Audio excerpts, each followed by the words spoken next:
3, 2, 1.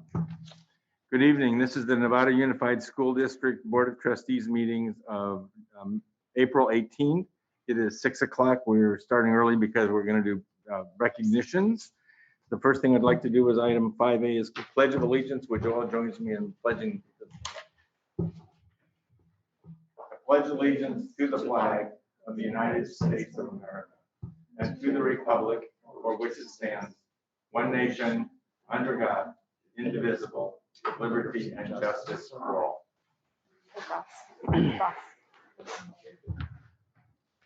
Okay, May 18th, did I get it right? Pardon me.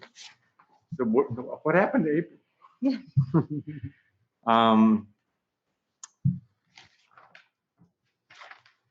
So announce of reportable actions taken in closed session. Trustee Gasson?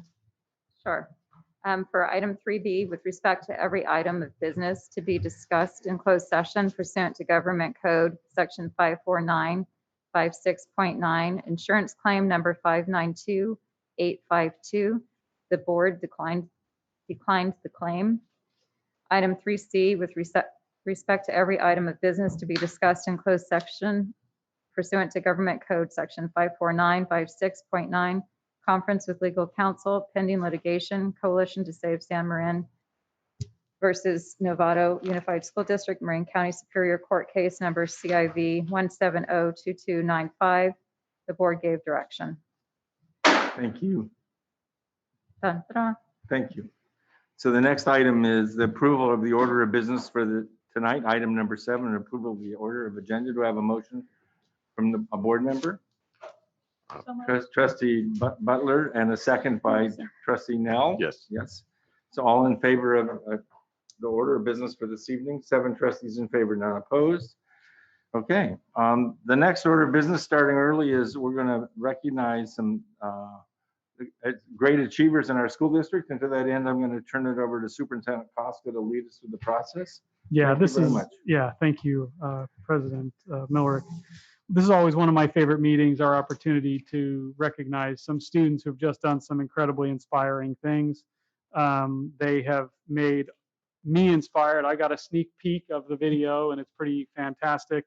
I hope that you will also enjoy our NISA Awards. This is something we usually get to do here in the building. We have all of these students come in, but the last 2 years we've been forced to do this remotely. But I guess maybe the good news is that all these families get to have this PowerPoint forever to remind them of the great things their children did. So with that, I'll turn it over to the video.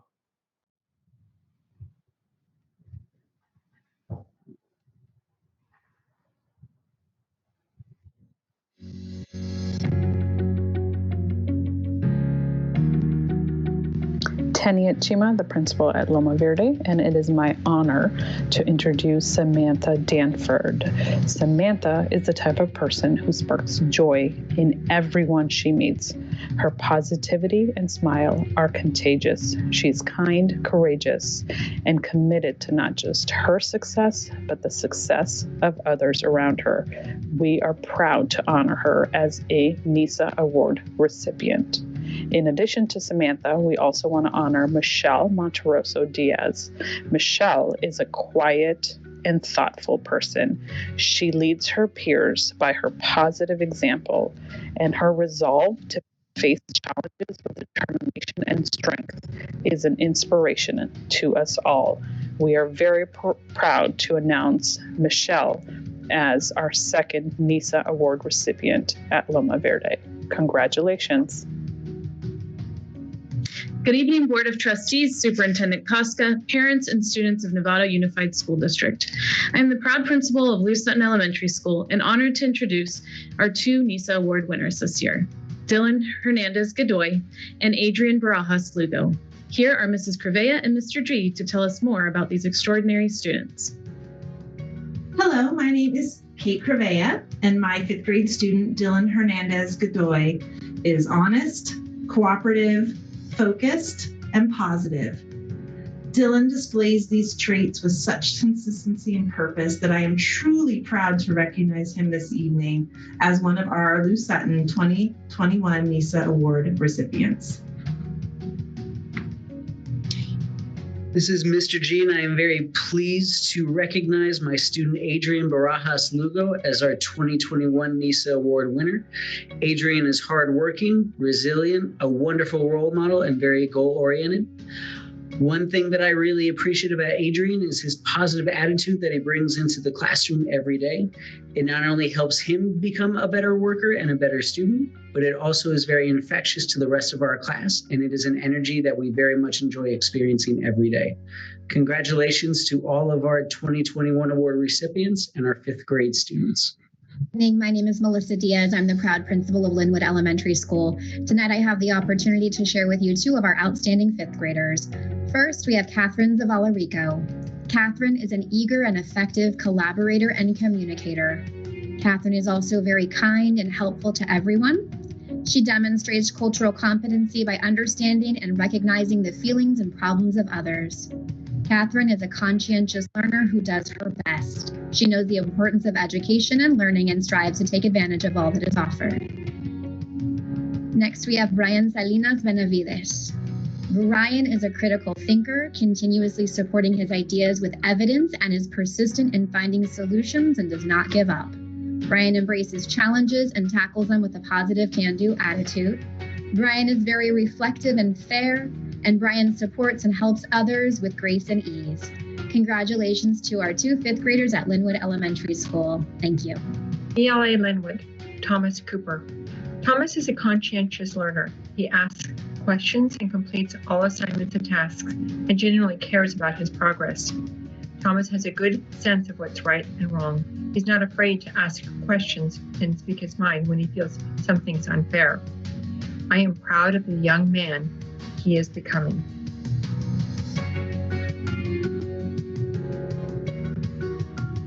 Sydney Phillips, VLA Olive. Sydney is a student who sets high expectations for herself and works diligently to achieve them. In her words, Sydney would rather be a movie star than a famous politician because her acting ability would make people happy and make them laugh.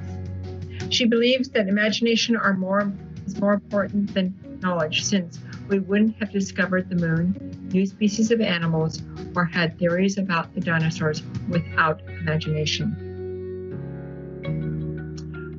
Olive, Natalia Garcia Gomez. Natalia is incredibly hardworking. She always gives her best effort and loves to learn. She sets goals for herself and works incredibly hard to reach those goals. She isn't afraid to ask for help and often seeks out ways to improve. Olive, Jacob Gomez Nielsen. Jacob is a model student. He embodies the 6 C's outlined in the graduate profile and so much more. Jacob is a skilled communicator and collaborator. In class, he's an active listener and consistently engages in discourse.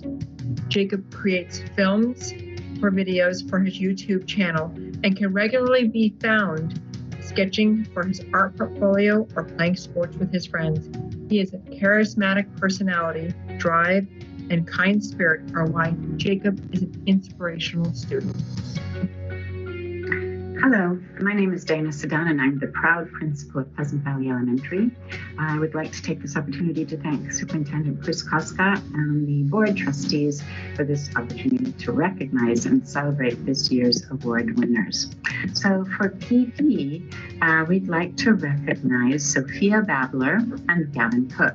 Sophia is an outstanding student who is very aware of what goes on in our country and around the world. She's interested in learning more about people from different cultures, backgrounds, and religions, and she gives 100% to every undertaking. Sophia is honest, friendly, and caring, and she tries to help whenever she sees someone in difficulty.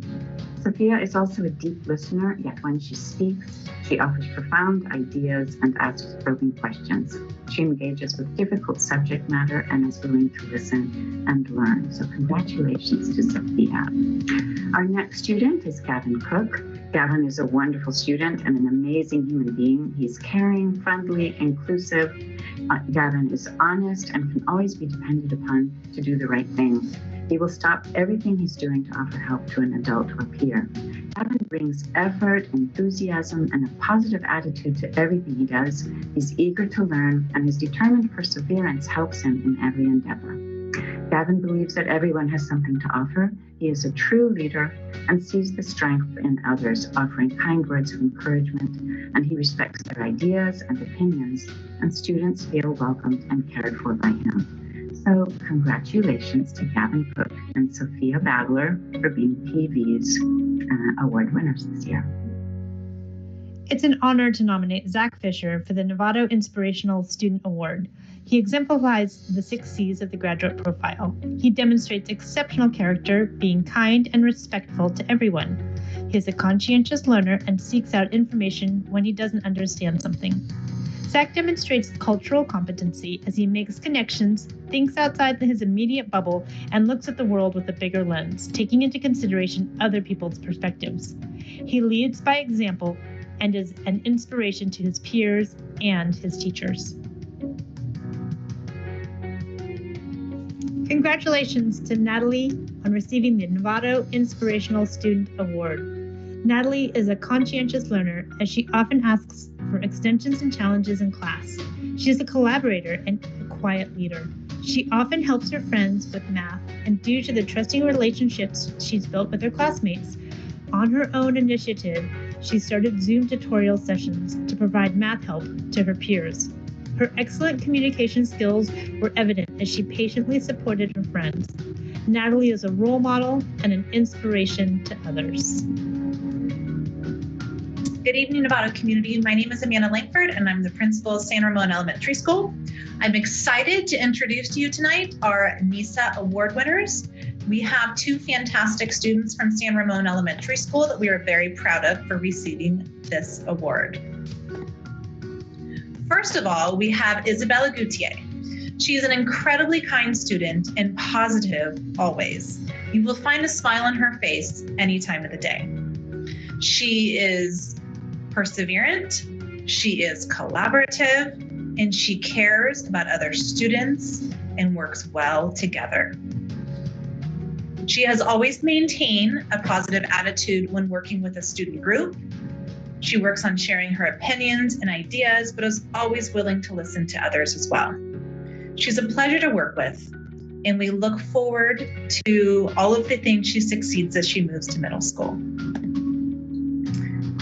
Next, we also have Cien Poe, who we're incredibly proud of. Cien is an amazing kid. Again, always extremely positive, respectful, and polite to everyone at San Ramon. He works great in a group, and he is someone anyone can truly count on. He has a funny sense of humor, is an excellent team player, and we really do wish him the best as he moves on to middle school. Thank you, everybody. Hi, everybody. Steve Hospodar here from Hamilton K-8 School. I have 4 recipients of the NISA Awards this year, with 2 in 5th and 2 in 8th. I'll begin with my friend Ryan Williams, also known as RJ. RJ is a great communicator. He expresses his ideas clearly and with thoughtfulness. His writing demonstrates efforts in supporting his claims with evidence and inclusion of multiple perspectives. RJ character is such a strength for him. We are always impressed by the positive and respectful ways in which he treats teachers, staff, and peers. This year, RJ has fully demonstrated what it means to be a conscientious learner. He has embraced the challenges that COVID has posed, as well as other challenges with a positive mindset.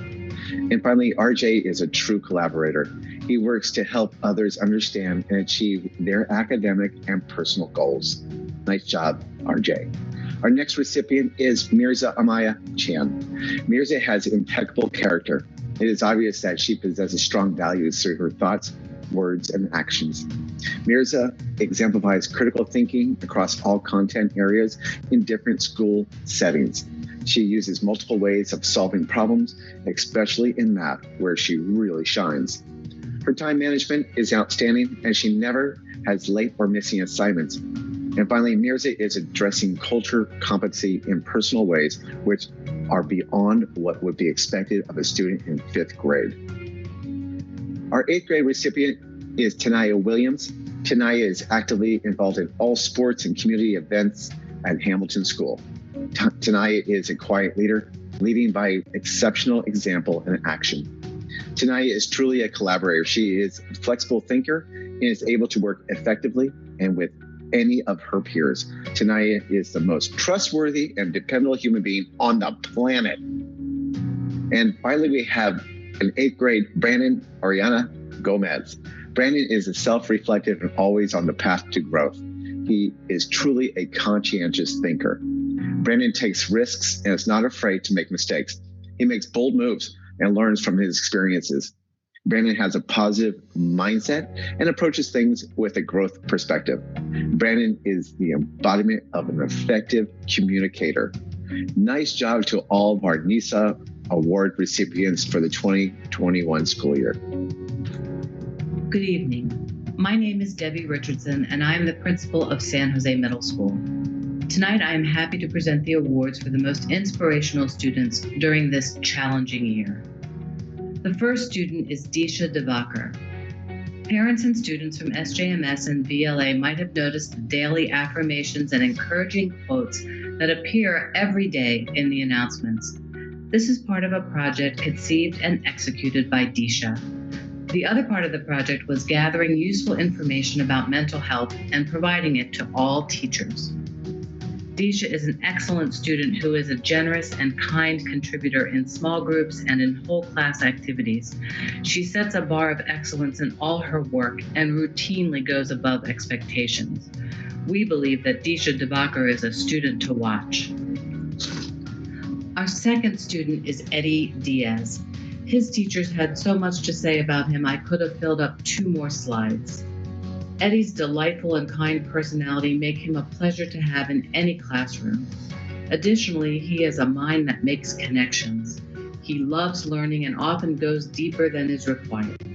He has a special interest in noting cases of injustice or unfairness and calls them out clearly, whether he observes them in real life or learns about them in the classroom. Eddie does not hesitate to share his personal values and thoughts, often emphasizing the strengths that he attributes to his hardworking mother. He expresses his admiration and appreciation openly. We are so proud of our inspirational Scorpion scholars. Good evening, this is Jeff Wallace. I'm the principal at Sinaloa Middle School, and I'm here to present the Novato Inspirational Student Achievement Awards for 2021. I'd like to start with Basie Gonzalez Montez. According to our teachers, Basie is a wonderful student who, despite the challenges of remote and hybrid learning, has maintained a 4.0 grade point average all year. She's conscientious and puts her best effort into everything she does. She's very creative and her poetry is incredible. Congratulations, Basie, and thanks for being an amazing fellow Spartan. Our second NISA award winner for 2021 is Marco Flores Sanchez. Marco has also worked hard to maintain a 4.0 grade point average all year long. He is motivated to do well, and he won't let anything stand in his way. He is a strong leader who is always willing to help a friend. He always tries his best and motivates his friends to also do well. Thanks, Marco, for being an amazing Sinaloa Spartan, and congratulations to both students. Good evening. My name is Amanda Davis. I am the Virtual Learning Academy Middle School principal. Tonight, I have the honor of recognizing 2 8th grade students to receive the Novato Inspirational Student Achievement Awards. The first student that I'll be recognizing is Christopher Lozano. Christopher Lozano supports the success of his peers on an academic and social emotional level. He takes the time to connect with the adults that he has as his teachers, as well as the students in his class. Christopher is a willing contributor in all class activities. He displays advanced critical thinking skills and continues to demonstrate grade level writing, which engages his audience in multiple ways. Congratulations, Christopher. The second student that I have the honor of sharing the award for Novato Inspirational Student Achievement for 2021 is Yuritsi Sanchez Zapata. Yuritsi is a committed learner. She's curious and motivated to learn. She's excited and eager to learn new concepts and apply herself. She contributes in class and encourages her peers. Congratulations, Yuritsi.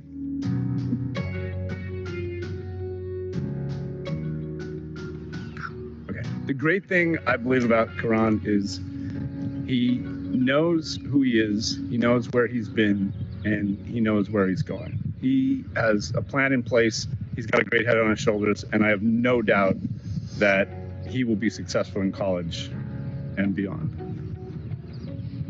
She is a stand-up student. She's a stand-up human being. She cares about her friends. She cares about her community. She cares about her family. And that's evident every time she walks in. Every piece she does with me, she just sort of like exemplifies this excellence all the time. There's Pathway program at Novato High School, and I'm here to tell you today about Annalie Reyes. Annalie Reyes is a wonderful human, and she exemplifies all 6 C's. She's a great collaborator. I often see her working with her peers, helping them out. She's great in teams. She's a conscientious learner. She does so well about embracing the discomfort of learning new concepts, and instead of complaining about them, she puts her head down and she does what she needs to do. She has great character. She's kind and generous, and people love her because of this, and she's good at communicating her needs. If she needs help, she'll ask for it. And she's also really good about communicating with her friends and her peers. She's a great human, and I'm so proud of her. Good evening. My name is Dr. Mark Sims, principal at San Marin High School, here to present San Marin's Novato Inspirational Student Award recipients for 2021. Our first award recipient is Katie Costa. Katie, a strong servant leader, earned a 4.35 GPA and will attend UCLA in the fall. Katie was selected based on her strong commitment to the success of others and her personal belief to tackle all challenges, no matter how great the obstacle and challenge may be. Congratulations, Katie. Our second award recipient is Vinny Long. Vinny earned a 4.21 GPA and will attend UCSB in the fall. A kind and articulate young man, Vinny was selected due to his strong work ethic and his ability to overcome barriers and obstacles during the pandemic. Congratulations, Vinny. Good evening. My name is Kessa Early, Principal of Alternative Education. Tonight, the first student that I get to recognize is our Marin Oaks senior, Luis Antonio Yepes Cervantes. Luis consistently meets the criteria of the 6 C's of the graduate profile. He models conscientious learner in many ways. For one thing, he made a proactive choice to attend Marin Oaks so that he could graduate on time. Luis shows enthusiasm and curiosity. He has a stellar attendance record, and he completes all of his assignments on time. He is bilingual, therefore making him able to speak and communicate with all of our students and staff effectively. Luis is kind, polite, positive, and respectful to all. Congratulations, Luis. Our next student is Marin Oaks senior, Daisy Torres Camacho. Daisy consistently demonstrates the 6 C's. Her collaborative approach is evident in group projects and class discussions. Daisy utilizes her higher order thinking skills to identify solutions and support her ideas. Her passion for justice is evident as she speaks out against racism and bullying. She cherishes her tight-knit family and important cultural traditions. Daisy embodies all qualities of a caring, well-rounded, contributing member of her community. Congratulations, Daisy. Our next student is our senior from Nova, Hannah Eaton. Hannah has demonstrated the 6 C's of NUSD's graduate profile. She is intelligent, self-motivated. She is also a gifted violinist and ballet dancer. Hannah is one who actively expands her educational opportunities, spending summers in Japan, where she learned the language and gained insight into the Japanese culture and lifestyle. Hannah has contributed to her own community in a myriad of ways, dedicating her time and talents to serve in multiple roles. Congratulations, Hannah. Our final student that I'm recognizing this evening is Nova Senior Hector Noriega Gramajo. Hector is a model of compliance with the 6 C's. He embraces coursework, striving to know more. His psychology class has proven to provide a career aspiration. Hector is developing an ability to think, study, and reflect on the workings of the mind. His career path would then capitalize on another strength, communication. He is determined to study psychology and serve people who struggle emotionally. Hector has the ability to make human connections and the work ethic to succeed in college. Congratulations, Hector. Thank you.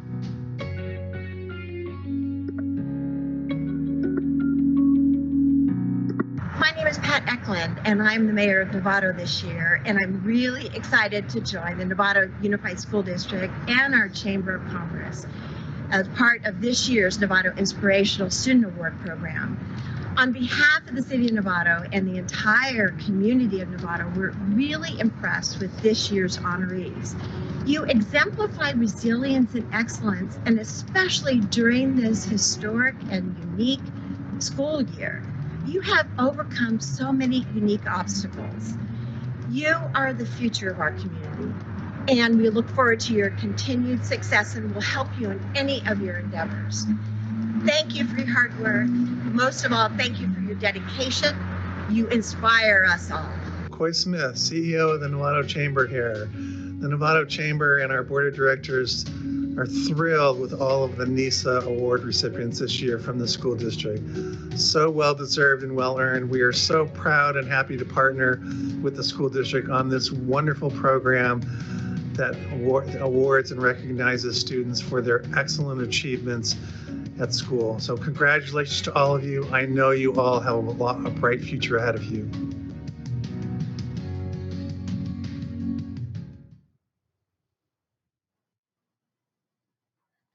All right. So again, yeah, thank you. A big congratulations to all of our NISA award members. Thanks to everybody who behind the scenes make this great video happen. Thanks to the Chamber and to Novato City Council for your support. And with that, we'll turn it back to you. I think we move to the next item, which is the board recognition of retirees and employees with 20 and 30 years of service to the community and the school district of Novato. Yeah. Mr. Trustee, pardon me, Superintendent Koska. Yeah, sorry I interrupted you, President Miller. That's fine. So, yeah, as the past assistant superintendent, this is one of my favorite meetings because we get to spend so much time appreciating those who have served, many of them, the vast majority of their life or their adult life, supporting our kids that are retiring, and then those with 20 and 25 years of service. But tonight I get to turn it over to Assistant Superintendent Jonathan Ferrer to do that fun work. So thank you for being here, Assistant Superintendent Ferrer. Thank you, Superintendent Koska. Good evening, Jonathan Ferrer, Assistant Superintendent of Human Resources.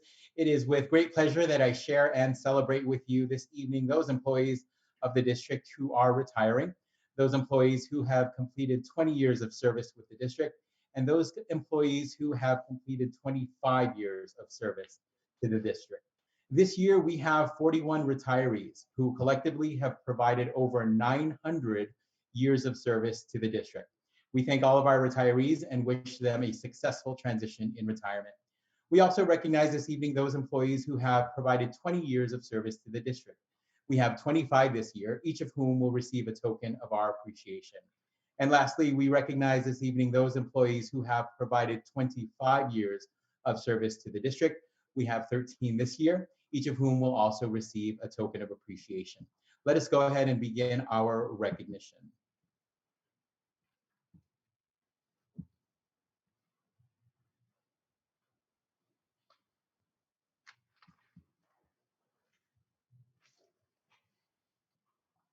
All right, so again, we are recognizing our retirements for the 2020-21 school year and those employees who provided 20 and 25 years of service to the district. We will begin with our retirees.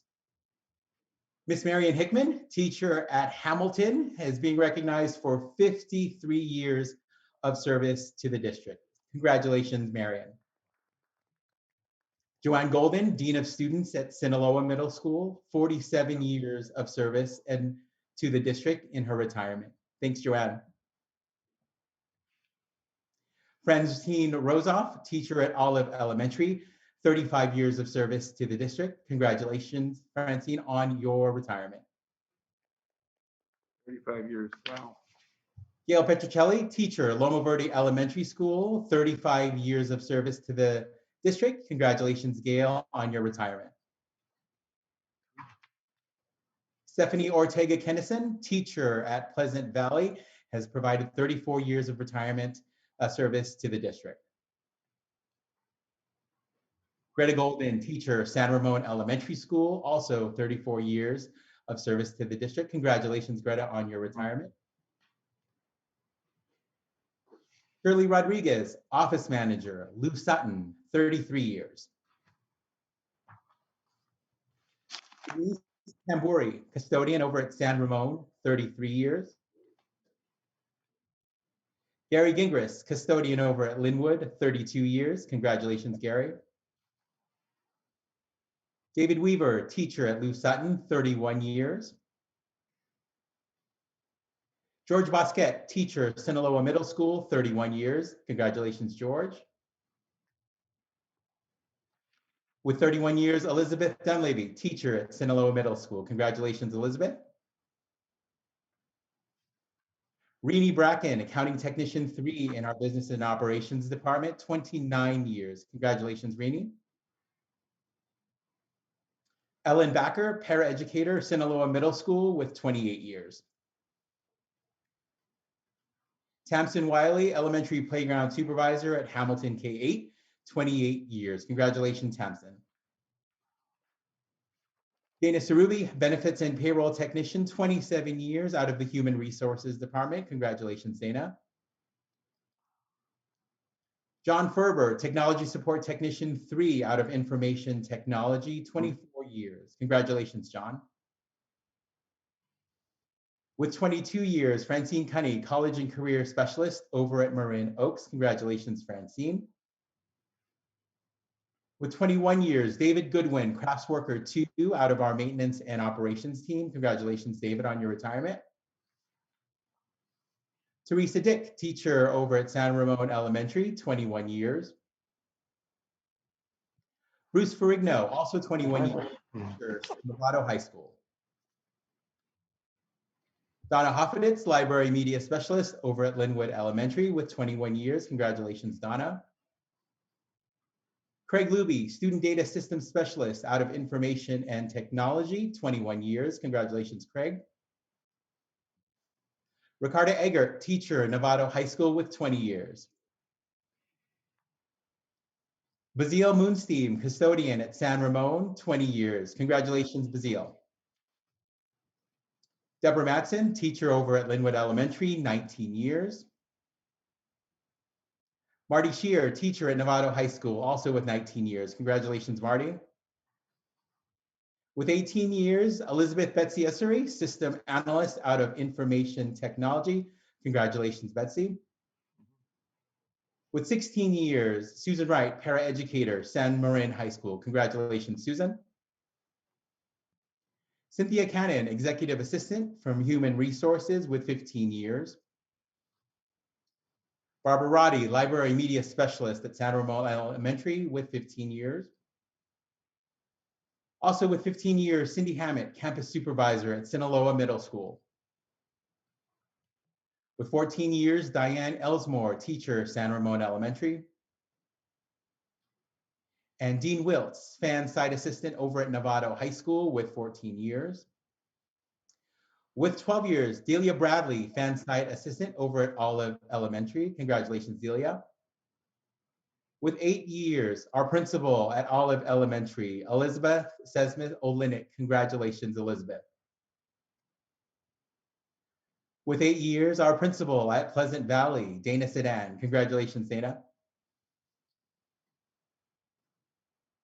Catherine Nani Reyes, counselor at Novato High School with 5 years.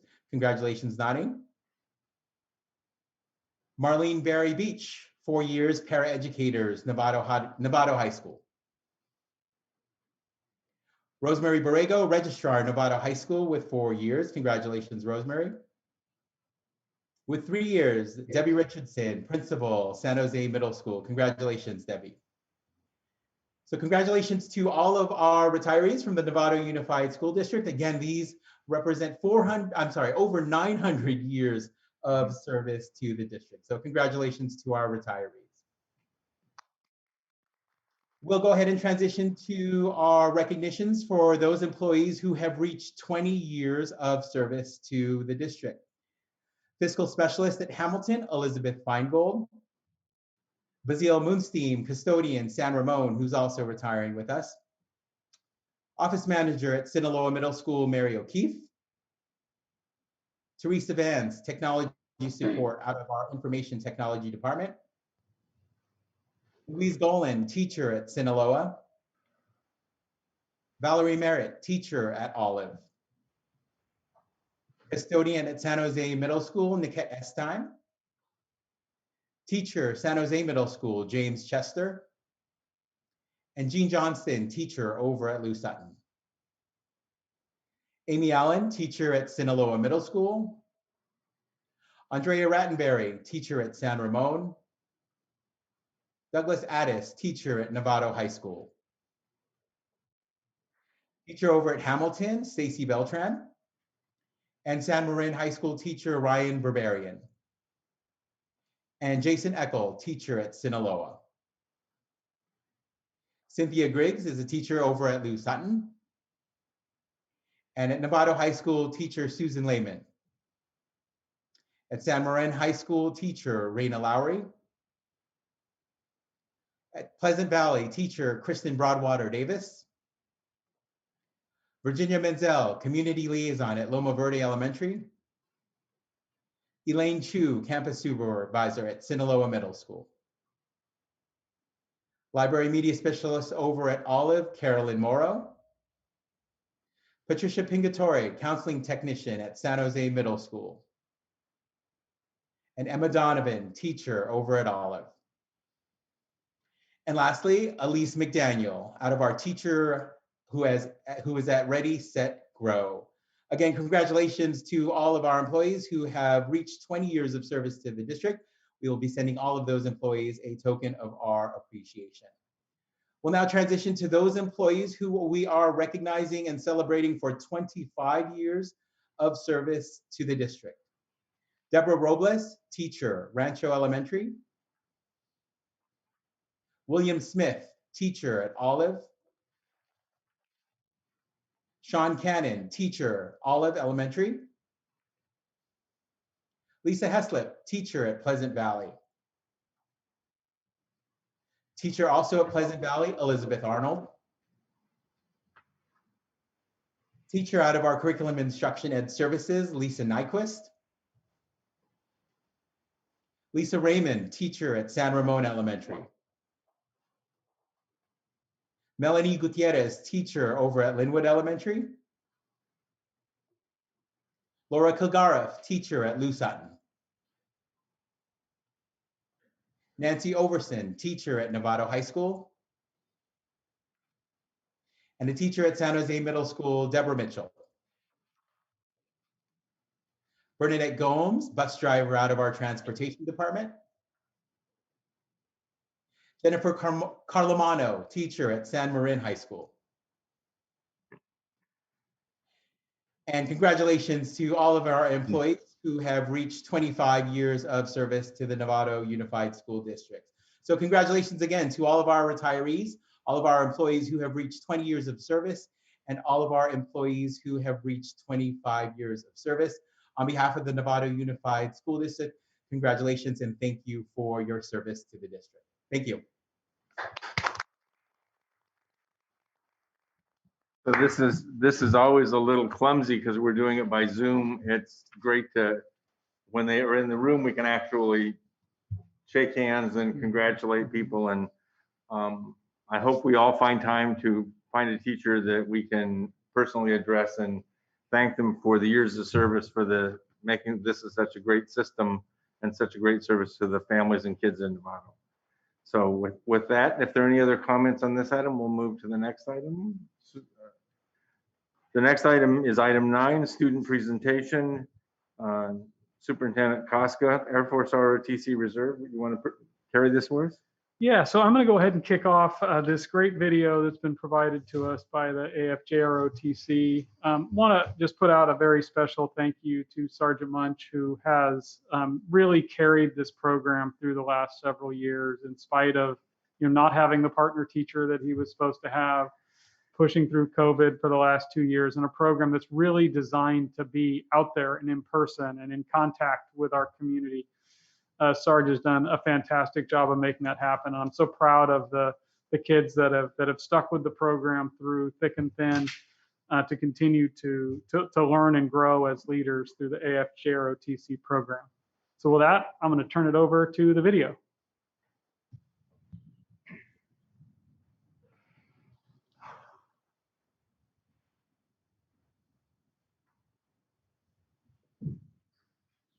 All right, good evening to the Novato Unified School District School Board. My name is Master Sergeant Munch.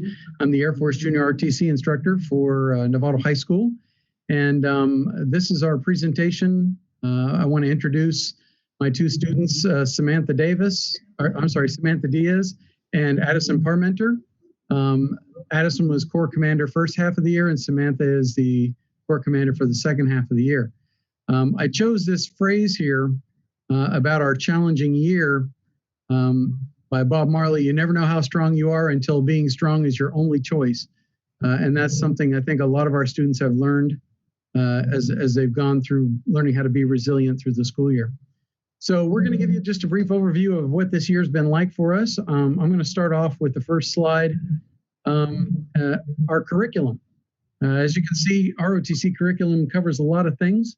We have leadership curriculum for the 200 and 400 levels. The 200 level this year is for freshmen and sophomores, the 400 levels for juniors and seniors.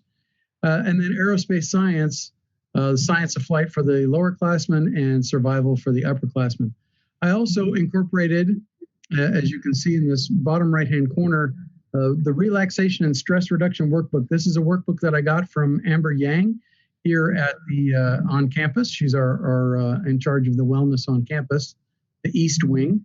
And I've incorporated a lot of that into the lessons for the students to learn how to present and also learn different ways of how to deal with reducing stress. So I'm going to turn the next part over to Samantha to talk about our events.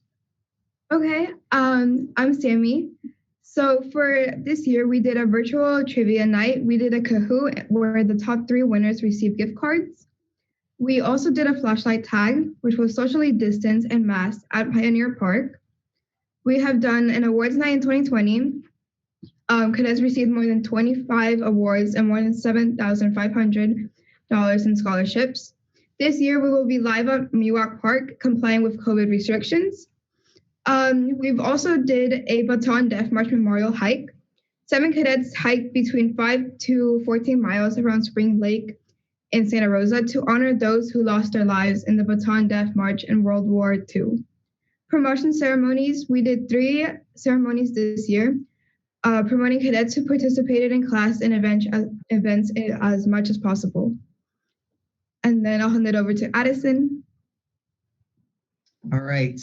My name is Addison Parmenter. I'm the Color Guard drill team commander, and I want to talk a little bit about our drill teams that we have.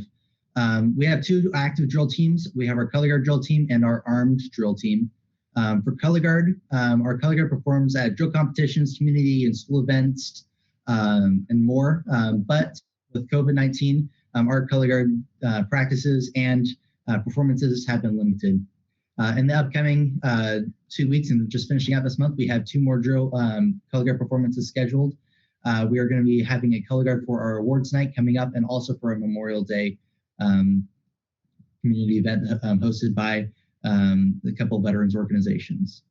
As the Color Guard commander, my focus this year has been mainly giving my team the best Color Guard training I can give for future use. Since we are in the middle of the COVID-19 pandemic, all drill competitions have been canceled for the school year. So I wanted to be able to work on continuity and then also expanding out to a couple other Color Guard related fields, such as posting the colors, flag retirement ceremonies, nonverbal Color Guards, and Color Guards with multiple flags or extra cadets. So it's been fun. We've been working Tuesdays and Friday mornings before school starts early in the morning, and it's been really fun, and all of our cadets that are on these drill teams are really great. Our armed drill team, also known as our rifle drill team, They've been working on basic rifle spinning and exhibition phase movements during the year. Again, since drill competitions have been canceled, there's been no necessarily need for practicing regulation drills. So they have been focusing on the exhibition, the rifle spinning, and all the flashy movements for performances to be used throughout the year. Additionally, we have a couple co-curricular activities too. We want our cadets to be able to experience more of the program outside of the classroom as well. And these two teams here are a way for cadets to be able to learn leadership and be able to bond and have fun outside of the classroom as well. Our awareness presentation team, or APT team, is a public speaking team that goes around to different middle schools, elementary schools, and gives presentations on various subjects. In the past, we've given presentations on bullying, substance abuse, and flag etiquette. This year, our APT has been communicating through the group chat to find ways of being active during the school year. While we were not able to schedule activities or any presentations because of the COVID pandemic, we were able to do some back work and be able to strengthen our formation and get a lot of our infrastructure done. Our next team was our Kitty Hawk Air Society. I'm the commander of the Kitty Hawk Air Society chapter. And what really Kitty Hawk is that it's an academic honor society inside ROTC, where the members promote the role of air power in national security, commerce, and transportation. This year, the Kitty Hawk Air Society is focused on recruitment and continuity as well. We've been trying to make sure we have quality cadets being accepted into our program that are meeting the academic standards we come to expect from our cadets, and then as well as some other standards and meet some requirements as well. We've added 2 outstanding cadets to our society this year. All these cadets that we have in our society are, again, good academic standing. They have an interest in aviation, and they complete an initiation packet, which requires them to memorize the United States, the preamble to the United States Constitution, the Air Force song, and among others. So that's just a brief overview of just some of the extracurricular activities that we have joint with our curriculum inside the classroom. And with that, I'm going to turn it over to Sergeant Munch for closing remarks. All right, thank you, Sammy and Addison. So as you can imagine, junior RTC was very restricted this year. In a normal year, we might have 30 events over the course of the year, to include trips to Sacramento for the other junior RTCs for competitions, sporting competitions, academic competitions, and drill competitions. A lot of community service was missed out on as well, but we just did the best we could with whatever events we could come up with. And the students that participated enjoyed being involved in the program and being involved in those events. So that's the bulk of what we were able to do this year. As you all know, I'm going to be leaving at the end of this year to go to another school, and I'm still awaiting the board's final decision on the status of the program for next year. But what I've done is encourage my students to continue being involved in something. For those who are not graduating, for them to be involved in, to throw themselves into some type of activity to where they can continue being involved in community service or some other activity that they can learn and grow from. So that's our presentation. Thank you so much for spending this time with us, and we look forward to seeing you all later on this year. Thank you. Thank you, Master Sergeant Munch. Are there comments for the ROTC program from board members?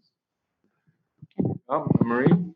Yes, just wanted to say thank you so much for all your service and for teaching our students great leadership skills that will be needed for the rest of their lives. And I know it's been a hard year, and this is a program that definitely requires physical attendance. So I totally understand some of the limitations for this program for this year. And I have a question about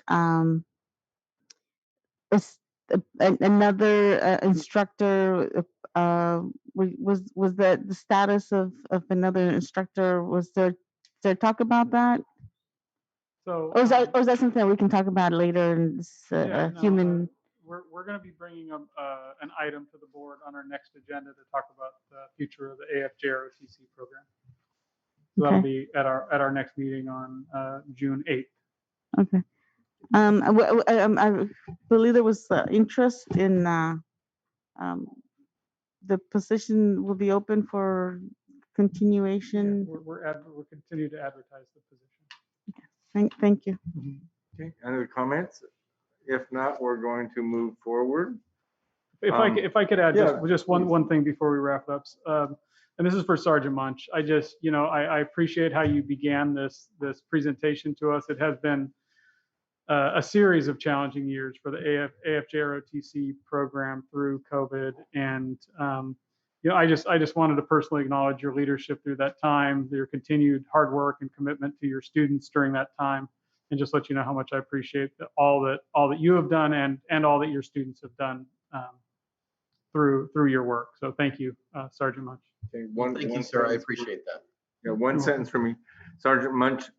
The ROTC program at Novato has been an extraordinary gift to many, many students, and your continuation of the program to make sure that we're able to deliver on the promises of that program to the students is greatly appreciated. I look forward to having an ongoing relationship with you wherever you end up.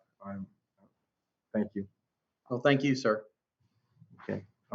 With that, we're moving to the next item. The next item is public comment on the consent items. Do we have any? We have no public comment on consent items.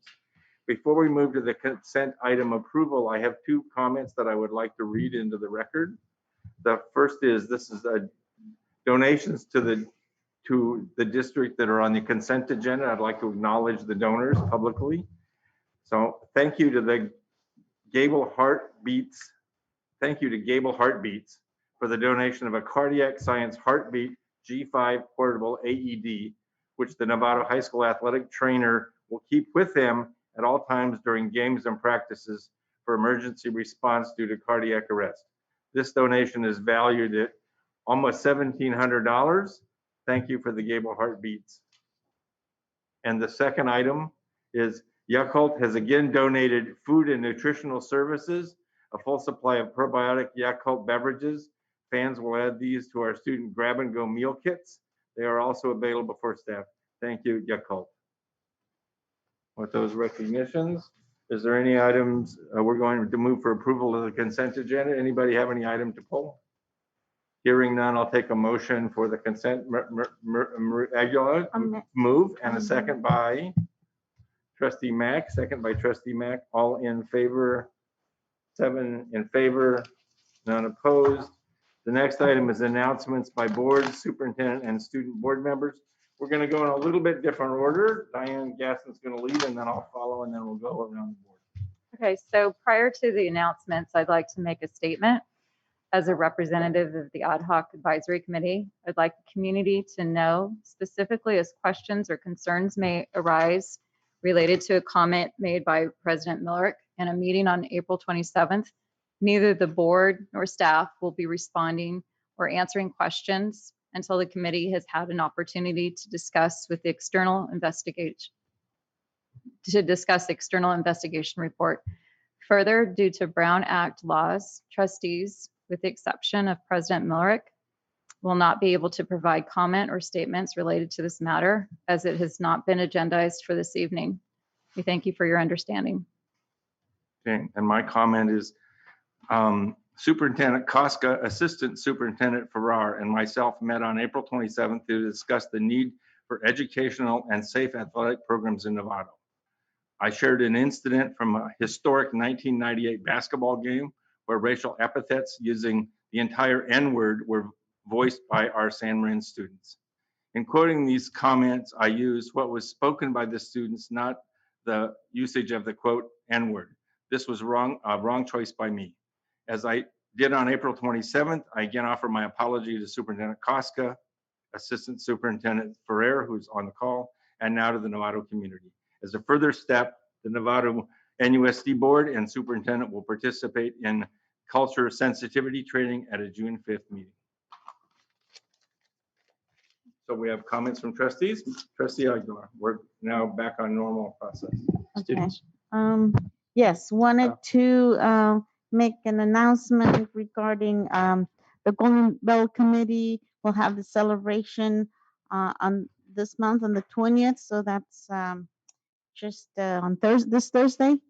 And you're all invited. This again will be virtual, and you're all invited to participate. And it's a great time to say thanks to all of our teachers that will deserve this award. And so very important that we show our support, and we've decided to include all the teachers. This is a special year, and so look forward to Thursday. For further comments, I believe Mary Jane Burke sent out an invitation, and it's got more of the details. Trustee Jacobson. Yeah, I participated in the ad hoc committee meetings and associated items. I went to a California School Board Association training on COVID funds and Brown Act information. I met with a Rotarian representative who has made donations to our district about how that relationship and partnership can work in the future. And I had a follow-up meeting with Michelle Cortez after enjoying the MSA showcase to learn more about that program. Thank you. Thank you. Trustee Nell. I have attended two of our district's ad hoc committee meetings with the County Superintendent Mary Jane Burke, and also wanted to report out that the county's Joint Legislative Action Committee met last Wednesday morning, discussed a lot of bills and discussion about what's happening up in Sacramento, and much what you will hear about today in our budget report. So that's my report out. Sir. Trustee Mack. Nothing to report tonight. Sure. Trustee Butler. Yeah, I attended the North Marin Council PTA meeting, also the Marin County Office of Ed trustee training on the Brown Act, as well as an overview of our COVID relief funds and all of that entails with all the different funds we've been getting in regards to the COVID relief.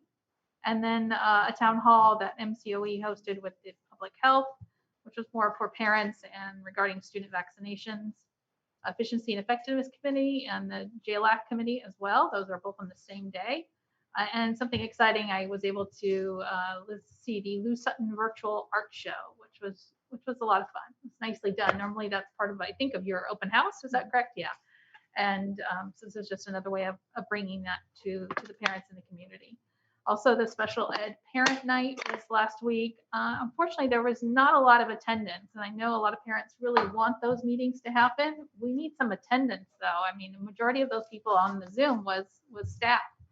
I'd really like to see more parents part of that and participation. It was very informative for me, and I try to fit those into my schedule as much as I can. Also, California School Boards Association holds a webinar on the May Revise, which is part of our May. But we trustees, that's important to us to really follow the May revisions and see what's going to play out there. Unfortunately, we're going to get some information tonight. And the unfortunate thing is there's no buy downs for pensions. And that's a real concern for me. So yeah, really. All right. Trustee Gasson, you have some comments you want to? I do. As always, I'm at the end, so I've already, some of them have been touched on. But the first is I just wanted to say with regards to the ad hoc advisory committee, I've appreciated the support and resources being provided and the opportunity to work with trustees Nell and Jacobson on that. I too was on the trustee training that covered the Brown Act and COVID. That was helpful. I as well was at the Lou Sutton Virtual Art Showcase, and I just loved it. I think so many things were adorable to see how kids interpreted different projects that they were assigned. But I also want to comment that it is so amazing to have those, how creative our staff has gotten to put on those events. And so everybody was eating popcorn at home and dancing around. And I'm actually going to miss that aspect when we're all back to being in person.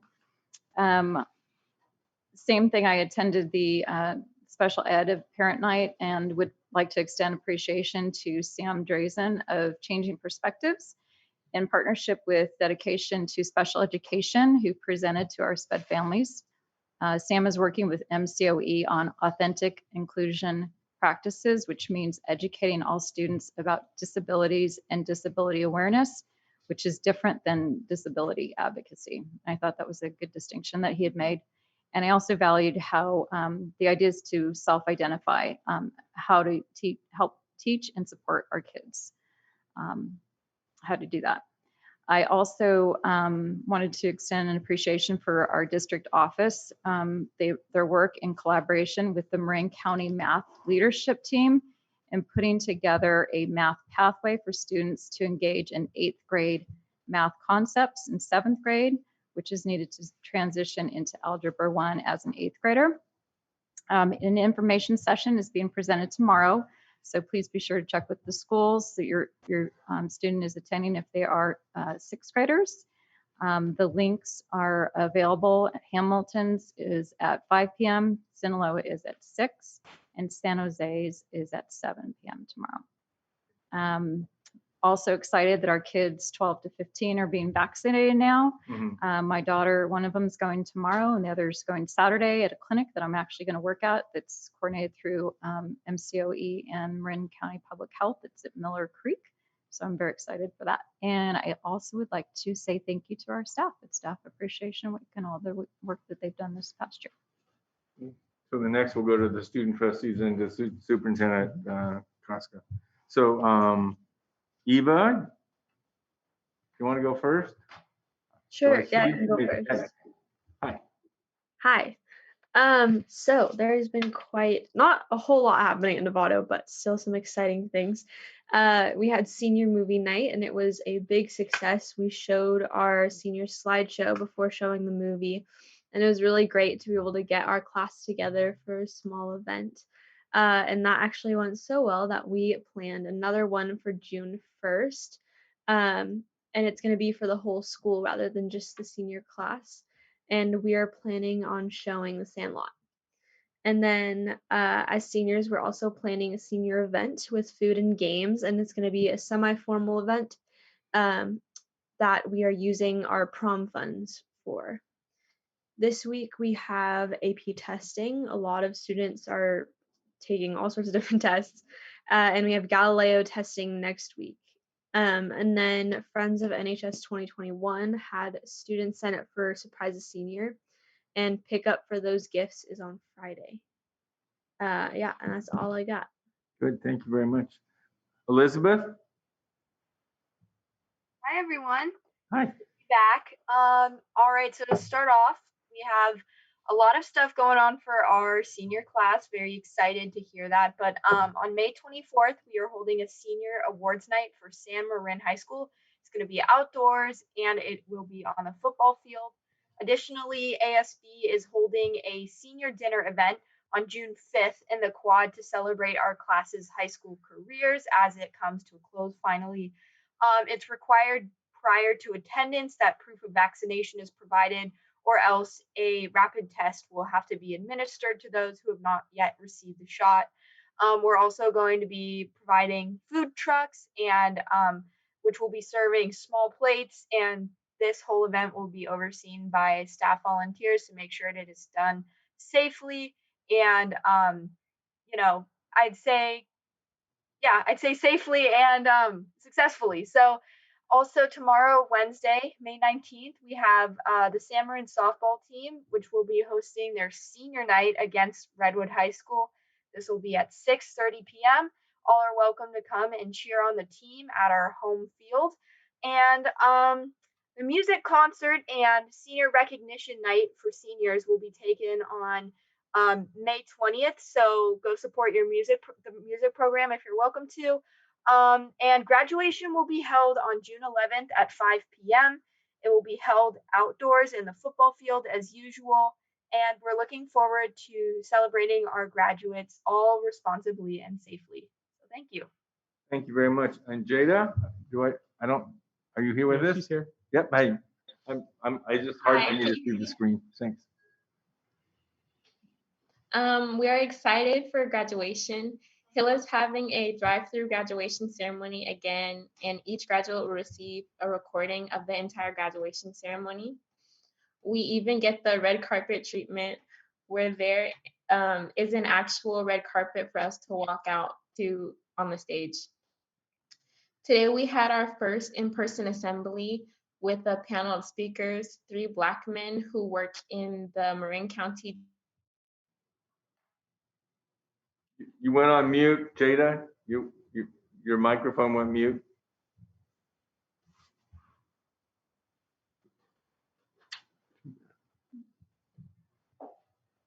Club, music production, voices where they learn to use their voice in a positive way, and more. Our awards night is on Wednesday, May 26th. Thank you very much. Was that the end of your report? Yes. Yes. Okay. The next item is honoring student board members. Superintendent Koska, I think this is an item that we'd like you to lead. Yeah. This no. honoring. Yeah, I'd be proud to lead this this item. We have been blessed with 3 fantastic student board members who are leaders, who are advocates for their schools, for their communities, you know, who called out what they thought needed to be called out in our meetings, that call out what needs to be called out on their campuses and in their worlds. And you know, I can't say enough about Jada and Eva and Elizabeth and how they've supported the board in making important decisions. Really, you know, changing the tide of some of our board meetings. And I just want to say thank you to each of you so much for all that you've done this year. We know that the student board member program wouldn't exist or wouldn't be as it is without the support of Wendy Pacheco from YLI. So Wendy, thank you for all your ongoing support as we needed to navigate some challenges and supporting our student trustees and getting ready for meetings, etc. So again, just thank you all for everything you've given to us over the last year or the last couple of years, as it may be. Other comments from trustees? Sure. Go ahead. Sorry. Yeah, no.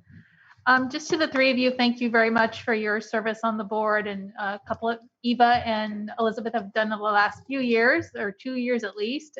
So thank you, because consistency is really, really helpful for us. And this is probably some of the best years that we've had for student board members in regards to your participation, your input. We value it. It may sound like we might sometimes not always agree on everything, but it truly is valuable to us to have you here at the table. And you spoke up when you needed to speak up, and I truly acknowledge that and appreciate it very much. So thank you for your service, and good luck with whatever your endeavors are beyond Nevada Unified. Other comments? All 3 of you. I had the opportunity to sit at the other end of this table with some of you, and the enthusiasm and insight you brought to this position is invaluable. And then I got to listen to 2 board meetings ago, I think it was, where Elizabeth went through and took the WASC report for San Marin High School and basically sliced and diced it, and clearly not only understands the day-to-day activities of a school, but understands the organization and structure and framework. And then you turn around and bring those insights back to the table and ask hard questions for this community to answer. I'm thrilled to be working with you in moving education forward. And I know you will make big contributions in the future. So thank you very much. And with that, I think we're near the end of this exercise. Correct? Yep. Great. Okay. So thank you all 3. We're going to move on to the next item. I can't this. Non-agenda. Thanks, you guys. It means a Yep. lot. Okay. Non-agenda public comment. So I'm going to ask. We're item number 13. At this point, we have 3 speakers. Okay. So do you want to queue up the 3 speakers? And remember, you guys have 3 minutes to speak. So, and we have a clock that automatically cuts you off at the end of those minutes. So, you know, set up your, make sure you're speaking, you've organized your thoughts before you start.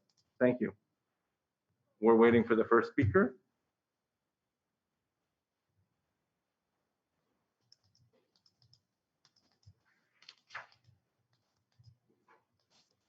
Hello, Heidi Merchant. I'm a parent of a San Marin student. I want to start by saying thank you to the amazing student trustees, Jada, Eva, and Elizabeth.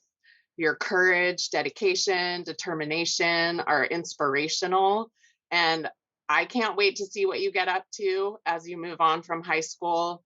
And I hope you will consider bringing your amazing leadership back to our community to make Novato a better place for everyone. Thank you so much. I want to move on now to say that I believe that Novato Unified must take accountability and actions toward repair and justice. Racist ideas and complicity with them are still the norm in the top levels of leadership of Novato Unified School District. How can we at NUSD engage, inspire, and empower all 7,600 students to reach their full potential when white men at the top of the district's hierarchy, the president of the board and the superintendent, freely use and are complicit with the use of racial slurs? Students do not have what they need to reach their full potential in Novato, with Chris Koska staying silent while Ross Miller accuses the N-word. Yes, that happened. That is why Marin County Office of Education will conduct an independent investigation of personnel allegations involving hostile work environment. BIPOC students, teachers, and staff are not safe in an organization whose leadership doesn't see racial slurs as inappropriate and harmful and would rather sweep incidents under the rug than hold themselves accountable. The only thing that is safe, it seems, is the racism of white supremacy culture, where people choose to do what is comfortable and safe over what is right. White people repeatedly choose to hold on to power and the privilege that accompanies it, rather than insisting on a more just community and a truly inclusive educational system. Where is the public apology, larger than the one we heard tonight, which I do appreciate? Where is the statement assuring us that this cannot and will not be tolerated? Where is the accountability and the acknowledgement that these are not the leaders we want shaping an educational system that shapes our children? James Baldwin said that ignorance allied with power is the most ferocious enemy justice can have. We say enough. We say an apology is necessary and not enough. We say cultural sensitivity training is not enough. We demand justice and accountability, and we demand it now. Thank you. Thank you very much.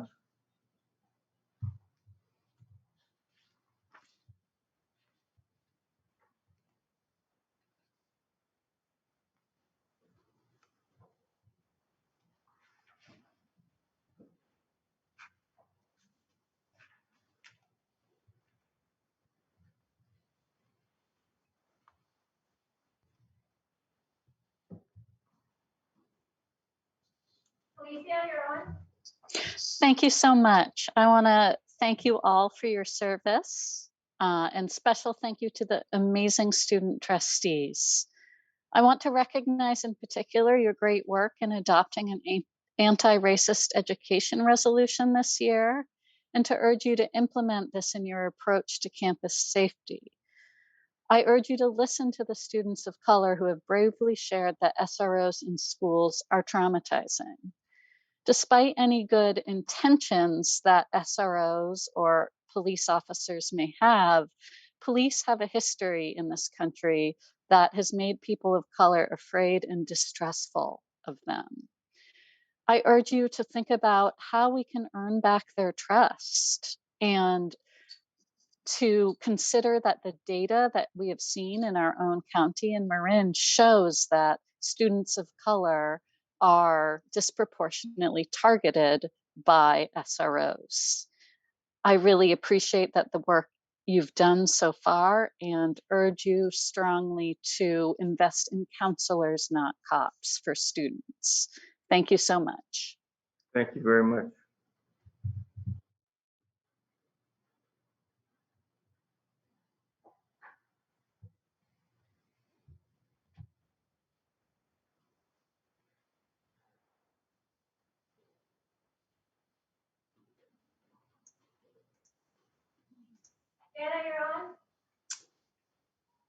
Hi, good evening, Board of Trustees and Superintendent Koska. Thank you for the opportunity to speak. 2 weeks ago at the May 4th board meeting, it was a full agenda. It was packed and it was full of emotion. The very last item of discussion on the agenda, unless I missed one, was a presentation by the special ed department. The presentation by Angela Chrysler began at 10:36 p.m., over 3.5 hours after the meeting started, long after most people had left and everyone was exhausted. Not only was it 3.5 hours after the meeting began, it was over 15 months since the last special ed presentation to the board on January 28th, 2020. As a parent who has been fighting for equity for every and all students in this district, we must be sure to keep special education students at the forefront of our discussions, not at 10:30 at night after a 15-month hiatus. Not one, not two, not three, but 4 parents stayed up until 11 o'clock to speak and advocate for their students that night. Those parents were not given the recognition they deserved. One board member said she would call Angela later to ask her questions because it was so late. If an item is on an agenda, it must be given the attention it deserves. It must be finished and followed through. It is not fair, it is not equitable to put the presentation at the end of the night and not consider the students and the parents that are advocating for those students. Please give the respect to all agenda items. Please rethink how agendas are designed. I know it was not an action item. It was after 10 o'clock. It was only a discussion item, but it still feels that it did not get the respect that it deserves. And in the name of equity, I ask that you please think about every agenda item and every student being discussed at that time. Thank you. Thank you very much. We're done? Okay, thank you very much. We've finished item number 13, non-agenda public comment. We're moving to staff reports. The first item is budget assumptions and may revise. Superintendent Koska, do you want to take this? Yeah, super pleased to turn this over to Interim Assistant Superintendent Laura Fan. I just want to do as a warning to everybody. This is very, very fresh information. We're going to be going to get our training on exactly where we are with the budget and the potential impacts of the governor's may revise on Thursday. But we felt like in order to be transparent with our community and with you all, we wanted to give you this early sort of teaser version. So much more to come on our budget. With that, I'll turn it over to Laura. Good evening, Board of Trustees and Superintendent Koska. As Superintendent Koska mentioned, this presentation was prepared based on the governor's May 10th press release.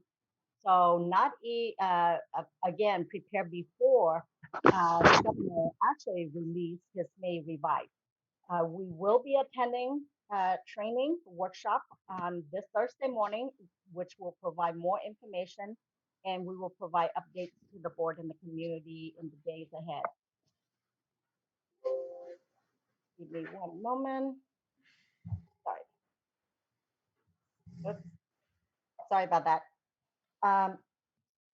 The governor is statutorily required to release the May revision no later than May 14. And this year, he is releasing his May revise without the full knowledge of the full impact of the COVID pandemic on the 2020 tax receipts.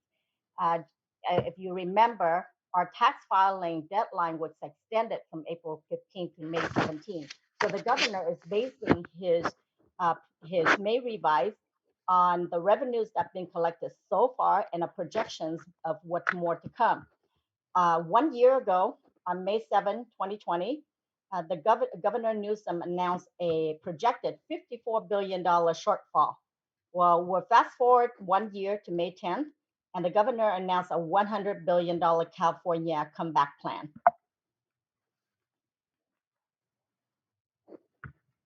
The California's recovery is well underway. The governor is proposing the biggest economic recovery package in California's history.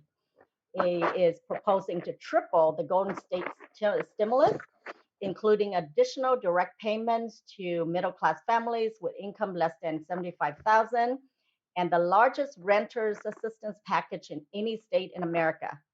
He is also proposing an expansion of the Small Business Relief Grant, and he is seizing this once-in-a-lifetime opportunity to address longstanding challenges with major investment and key initiatives. In regard to public educations, the governor is proposing an education blueprint, $20 billion transformational commitment to education with a 5-year blueprint focusing on these areas: behavioral and mental health, teacher training and residency, community schools, universal transitional kindergarten, high-dose tutoring, the college savings account for disadvantaged youth, and lowering adult-to-student ratios, and an increase to the after-school education and safety funding, the ACES program. In terms of where our budget is, we are processed for developing the district budget, 21-22 budget started in February. We start with projections of our enrollment for the next 3 to 5 years and build our staffing projection for next year. We conducted priority surveys of our community, staff, students in preparations for our LCAP and Expanded Learning Opportunity Plan, which is new this year. We look at our one-time and ongoing needs for in-person instructions, and we review our district NUSD specific programs. All this goes into developing our 21-22 budget. We also did use this information to develop our budget assumptions through 23-24. As you know, we are required to prepare a 3-year budget anytime we submit a budget to the county. For our 21-22 budget assumption, at the time of this presentations, we were projecting a COLA next year of 4.05%. The latest information based on the May revise, we are looking at, the governor is proposing a 5.07% COLA for next year, 21-22. A reminder that our LCFF funding, we have to carve out a section for a portion of our LCFF revenues purely for supplemental services. That is the supplemental grant portion of LCFF. As of the time of this presentation, we're looking at $5.2 million supplemental services for our low socioeconomic students, our English language learners, and our foster youth students. We are projecting a decline, continuing decline in enrollment from 21-22 through the next 3 years. As you can see, the current year, we have about 7,400 students. We are projecting a decline to 7,300 students next year, 7,285 students in the second year out, and further a little bit of an increase, slight increase to 7,296 students in the third year. We are looking at an increase in ADA based on the 4% COLA. We were projecting our LCFF entitlement per ADA to of about 9,915. Well, based on the current May revised information that we have, we will be getting more than $10,000 per ADA for LCFF revenues. This is the revenue assumptions for our budget development. And of course, as we receive more information on the May revise, we will be changing our budget assumptions accordingly. In terms of the expenditure assumptions, we always build a staffing reserve of 3 FTE in our budget, just in case our enrollment projection, and our enrollment projections are what they are, they're projections, so they're never precise. And we built in the 3 FTE reserve, staffing reserve, in case we have a need or a growth in our enrollment at the site level. We built in step column increases for all of our certificated and classified employees based on the salary. There is one item of expenditures that is of note this year. In the past, we have consistently been charged a 0.05% for unemployment insurance. Due to the pandemic, we are being our unemployment insurance rate is increasing to 1.23%. That is a $600,000 increase in our expenditures for next year. And as has been mentioned by one of the board member, the governor is not providing any additional relief for our pension obligations. So there is no additional investment into STRS or PERS system. So our PERS rates and STRS rates will be increasing steadily starting from next year, as you can see. Next steps for us. As I mentioned, this Thursday, staff will be attending the School Services of California May Revised informational webinar, and our budget assumptions for 21-22 will be just adjusted accordingly. On June 15, we will hold a public hearings for the 21-22 LCAP and budget, and we will submit the LCAP and budget for board adoptions on June 22nd. That concludes my overview of the governor's May Revised, and I open it up for board questions and comments. Questions from the board? Trustee Butler, please. I guess not, well, sort of a question, but just, when somebody's looking at somebody like a community member or somebody looking at this might say, gosh, look at this windfall of money to education, which it's great. And I'm excited to see how this all rolls out. But again, it's more of one-time money that we're faced here with this windfall, and that is a real concern of mine. Even though there's some great programs that these funds will be put towards, but I think we still have to be very cautious. And so my question is, the financial cliff, the term that we've been using for the year 22-23, is that still the case in the out year? In the out years, are we still at risk? We are still at risk. We're still at risk because we have continuing decline enrollment, and we still have the cost impact of STRS and PERS, and now a new cost impact of an increase in the unemployment insurance rate. So I equate it to this. I like to share story and similes. Think about you getting your employer tells you they're going to raise your hourly wage by 5%. It sounds so awesome. And then they tell you, however, they're only going to pay you your total salary based on the hours you work. And unfortunately, they're going to have to cut the hours that you work. So you got an hourly raise, but you're really losing in total because you have a loss of hours. So that's the same for us. Our LCFF COLA, we're getting 5%, which, it is so great. It is much better than the 0% we got this year. But I'm not complaining at all. None of us should be complaining. But we still have the impact of loss of enrollment. Trustee Mack. You're done? Yeah. Okay. I'd like to second Trustee Butler's concern about our disappointment that some of this isn't going to pay down the pension obligations. It's just it's been hanging over our heads, and this is a great opportunity, but it is what it is. So the good news is we got a lot of good stuff out of it. Question I have, a couple of them. I did notice, I think we all noticed that you are projecting an increase in enrollment out in that third year.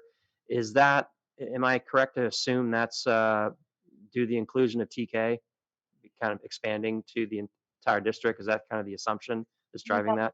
No, that is not. The enrollment projection is based on King Consultants projections as of March 31st. And for some reason in that third year, they are showing like increase in enrollment. But as you can see, it's really only about 11, an increase of 11 enrollment. I think they are projecting it based on the birth rates in Novato for the last few years. Okay. Hey, I'm just going to interrupt for a second. Laura, I think you're moving papers on your keyboard, and I think we're getting some background noise when you do that. So if you could avoid that, Thank that'd you. be great. Okay, Craig, go ahead. And I think Chris knows where I'm going next.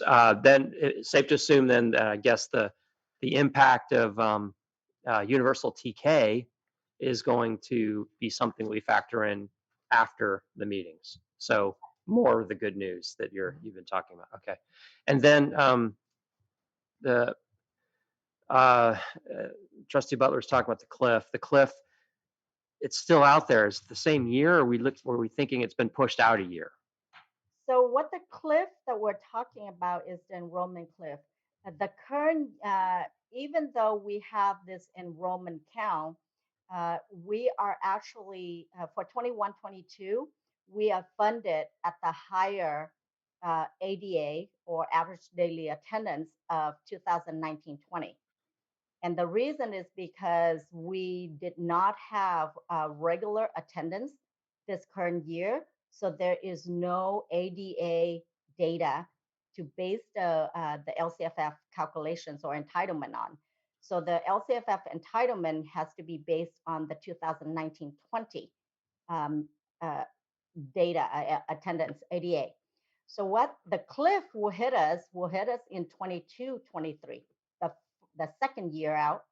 And that's because then in 22-23, the funding will be based on the ADA of next year, 21-22. So it's an accumulation of 2 years of enrollment loss hit all in 1 year. That's what the cliff is about. Got it. So despite us having higher revenue per head, we are more dramatic impact in the reduced number of heads that are going to hit us all at once because of the hold harmless the last 2 years. I'm stating the obvious just so the folks out there can better understand it. But so the cliff is still out there, and yeah, like Trustee Butler, I'm really excited about the next 2 years. But boy, that cliff is still there, and we still have to look at it on top of a parcel tax, which is also in that year. Other Thank you. comments or questions? Diane? Yeah, I was just, Jackson? you kind of caught it at the end, but we're finally seeing the end of the parcel tax being represented through that span of time. And so that's not only if it's next 22-23, then we've got 23-24 with zero, which is over $4 million that we'll be hit with as well. So just wanted to make note of that. So question, so the protection, the model where we're on prior year attendance in order for the numbers, usually it's just 1 year back, but because they have such weak data for attendance through the COVID, it really is 2 years back, and then they catch up. That's correct. And we know based on what's happening on our school campuses that we're in a declining enrollment world. Okay, so and then the parcel tax. And the other thing, Laura, that I didn't see, which I don't, is somewhere in the middle of this, there's our balance and reserves, and then they're declining. But it looks like you're just doing operating budget numbers here. You're not looking at cash reserves or balance. Is that a true statement, or did I miss a page? That is true. I am only presenting the budget assumptions, the revenue assumption and expenditure assumption at this point. I think it's important just to note there's so much more to come. This is very preliminary, just for the yeah. people I might think be they watching. got all this information, Friday night at 5, and the entire staff has been, instead of spending time with their families, been researching our budget for us. It still has to, the legislature needs to go to battle with the governor to try to figure things out, and eventually the governor will sign something. So there's going to be some legwork for us to start emailing our legislatures to say, hey, we want this or we want that. or we don't like this, we don't like that. I think So that's there's so exactly much right. more to come. Yeah, we have not only more waiting, more work that we as leaders of education have to do to influence the decision that support our children. Thank you very much for that comment. Okay, I think we're done with that item. Laura, do you have anything else you want to add to that, or we're going to move on? I am done. Thank you. Okay, thank you. The next staff report is teacher leadership team updates. Superintendent Koski, you want to? Yeah, thrilled to have our rather flexible Amanda Davis to present us a little bit of information about what the teacher leadership team has been up to. You know, before we dive into that, I want to just say a special thank you to Amanda Davis. You know, Amanda Davis started the school year as our coordinator up in education services. Then we needed somebody to pinch hit and be one of our co-VLA principals. And Amanda Davis, you know, was an obvious choice for us to do that work. And then as Jen transitioned into the interim role as the assistant superintendent, Amanda Davis was the obvious pick for us to have serve as the interim director of student success. And so, you know, just talk about your utility player. If you know your baseball terms, you know, somebody who can just kind of fit into every position and play every position well. That's been Amanda for us this year. So I want to say thank you, Amanda, for all of that. And with that, I'll turn it over to you. Thank you for your kind words. I'm happy to help our system. Good evening, President Miller, trustees, and Superintendent Koska. Tonight, I have the pleasure of sharing a TLT, Teacher Leadership Team update. This is our second year. On the screen, you see two amazing teachers who are on our teacher leadership team, Ms. Jennifer Becker from Sinaloa, Mr. Tom Martin from Loma Verde.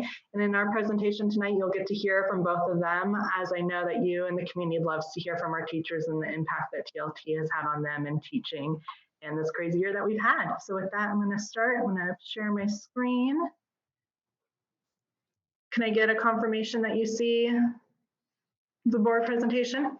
We see it. Perfect, thank you. Oh.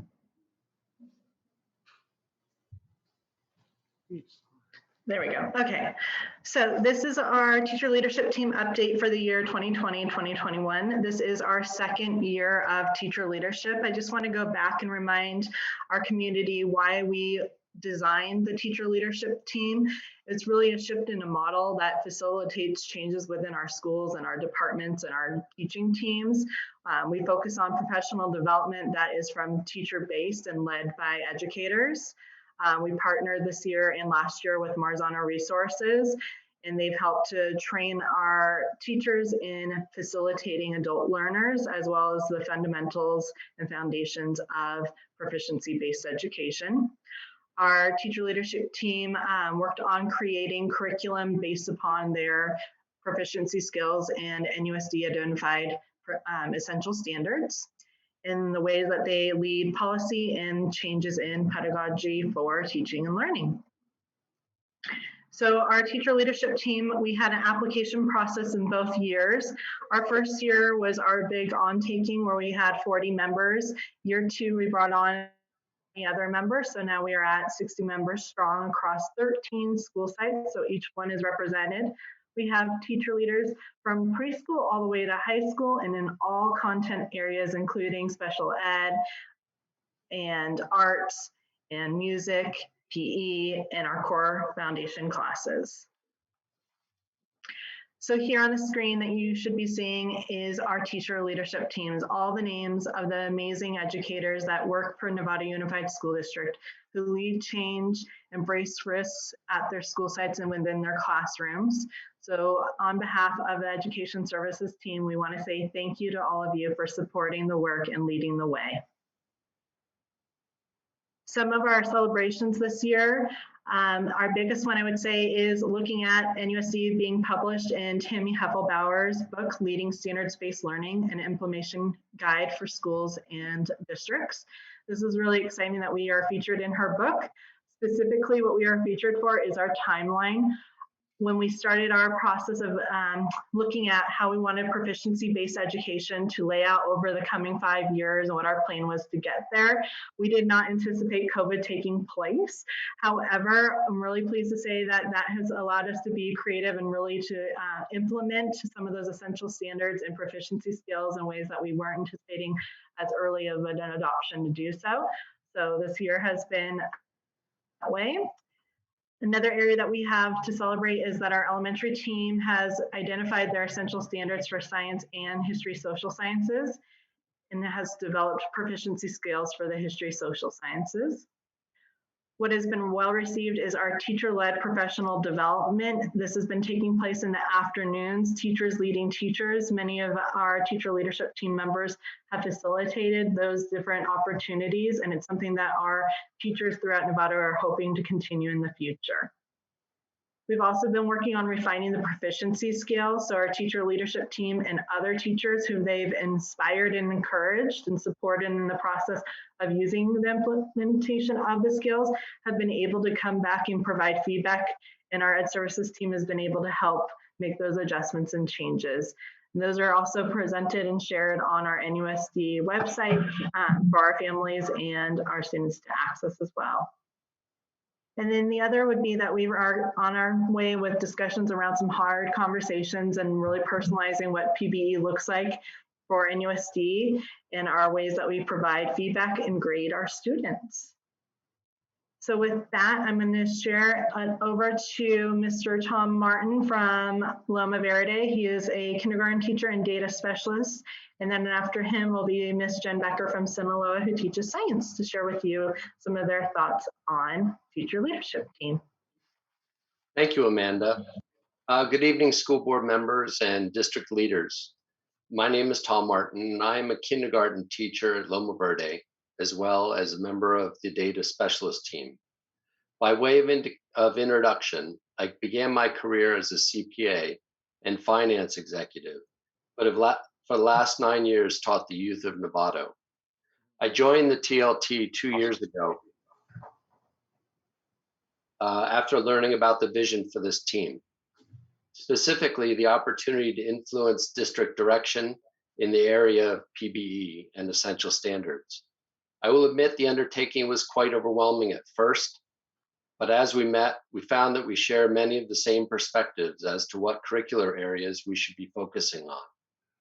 The timing could not have been better. As we all know, the pandemic caused us educators to rethink our teaching approach. With hybrid schedules and shorter days, we weren't going to be able to teach them everything, and that was for sure. Fortunately, we were prepared as we had already established our essential standards for ELA and math. With this legwork already complete, many of us were able to pivot seamlessly to focus on our essential standards and deliver targeted instruction for our students. While we may all be at different comfort levels when it comes to using the PBE resources created by TLT, we nonetheless have a clearer understanding across the district as to which standards are deemed most essential. Why did we as teachers buy in so heavily to this initiative, you might ask? Well, I believe the answer lies in the fact we were treated as experts in our field, given autonomy and to some degree creative license. Yes, the administration provided the opportunity and the training. However, it was the educators who decided on which academic areas students should focus on and how we could provide students with the agency to manage progress against their goals. As a data specialist this past year, one of my main projects was to carry this work forward by aligning our TK and K ESGI assessment framework with our identified essential standards. In doing so, misaligned assessments were either abandoned or made optional, while new assessments were created to take their place. Cut scores were established to provide the basis by which students could measure against these standards, and hopefully the establishment of a report card aligned with our essential standards will soon follow. I offer this success as one of what I imagine to be many similar stories from my TLT partners within their grades. These outcomes could not have been possible without the existence and hard work of the TLT. We've come together not only across grade levels, but also across school sites to begin creating a new paradigm for instruction and education within NUSD. One in which students and parents know what is expected and participate in the learning process throughout the year, rather than just at report card time. Throughout my career in finance and education, I have experienced the lip service that accompanies talking up a staff. I am sure we've all heard, "We'd love to hear your opinion," only to feel like the process was done more as a way to check a box rather than as a way to actually learn valuable insights from the contributors. Well, this time was different, and it was a wonder to be a part of. You have a wealth of knowledge and experience in this district, in the field of education and beyond. I encourage you to continue to utilize it to your fullest. By continuing to create an empowered teaching community in an environment that welcomes and values input and varied ideas, you will find great things can happen for the students of Novato. After all, isn't that what we're all here for? Thank you for your time. Thank you. Cool. Thank you, Tom. I'm going to pass over to Ms. Jen Becker. Hi, boy, that was tough to follow. That was pretty good, Tom. Hey. My name's Jen Becker, and I teach 6th grade science at Sinaloa Middle School. I joined TLT the same time that Tom did in 2019. And since being a part of such an amazing group, I have grown as an educator. Whether it's working with the Lozano group, leadership partners, or my science team in TLT, I always walk away feeling inspired and having something to use in my classroom. One thing that became abundantly clear this school year was the imbalance of equity with student engagement and success. I had students that really struggled with learning at home and didn't always have the support they needed. I really had to shift my grading away from how many assignments were completed or how many points were earned. I also had to stop penalizing kids and taking off points for turning assignments in late. This allowed for more learning and growth rather than an artificial timeline. Learning isn't about acquiring points, so losing points became no longer necessary. I really had to change what kind of teacher I was in the past. Now my grades are based more on whether or not a student has become proficient in the standards that I'm teaching. That's what PBE is all about. This year I implemented a proficiency scale with a few of my classes. Of course, my plan was to do this with all my units until the year got a little bit crazy. So I changed the wording of one of my scales to be a little more 6th grade appropriate, and that way they could understand exactly what we were going to be learning. We started off by looking at each level and highlighting in blue what we didn't know yet, and highlighting in yellow what we already knew, which is something I learned in my training in TLT. At first, you could tell that some of the kids were feeling a little bummed out that there was so much blue highlighted on their paper. I think they were thinking this was like a real assignment that I was going to grade, but I had to explain to them that it's supposed to be blue because we haven't learned all this great stuff yet. And then as we went through the units, we went back to the scales to look back and see what could we change? Could we change any of the blue back to yellow? Or actually not back to yellow, but to yellow. And we could. Most of the scale was yellow. And how awesome was it to see the excitement on their faces from 6th graders to see how much yellow is on their scale, that all of those projects and assignments were for a reason, that we really did learn something. It was like pulling back the curtain in The Wizard of Oz to see what's behind the curtain. This is why we're doing all this stuff. They could see and understand why we were doing it. This was just dipping my foot in the proficiency scale waters, aside from writing them. So next year, I will do this with more units, and I will work more with the students on how to prove their learning with evidence. What an amazing tool for me as a teacher to see where to start and guide my students. What an awesome tool for them to track their progress and allow them to have multiple opportunities to gain proficiency in the standards. It's no longer a one-size-fits-all approach to learning. And What a fantastic way for parents to see what their child is learning, learn along with them, support them at home, and celebrate success. I am so looking forward to how much more enriched this will make the learning in my classroom next year. Thanks for having me. Wow. Thank you both, Jen and Tom. I appreciate you both sharing. So as you guys are able to hear, there's a lot of great things that are taking place because of the work that the teacher leadership team has been able to do that has been directly impacting our student learning and being able to assess their knowledge and supporting them and engaging them in that learning process. So next year, what we're looking forward to doing is to continue working on building a strong connection between our TLT1 and TLT2. Due to COVID this year, a lot of those settings weren't able to be in the same space together. So we're looking forward to doing that together. So that way we can really build those connections and make sure that they're strong. Our next thing that we're looking at is to look at TLT experts in the various areas of PB and some of the different subcategories, really focusing on the supports we scaffold for special ed and English language development. And then we'll be looking at ways that we are going to personalize PBE in Novato Unified School District.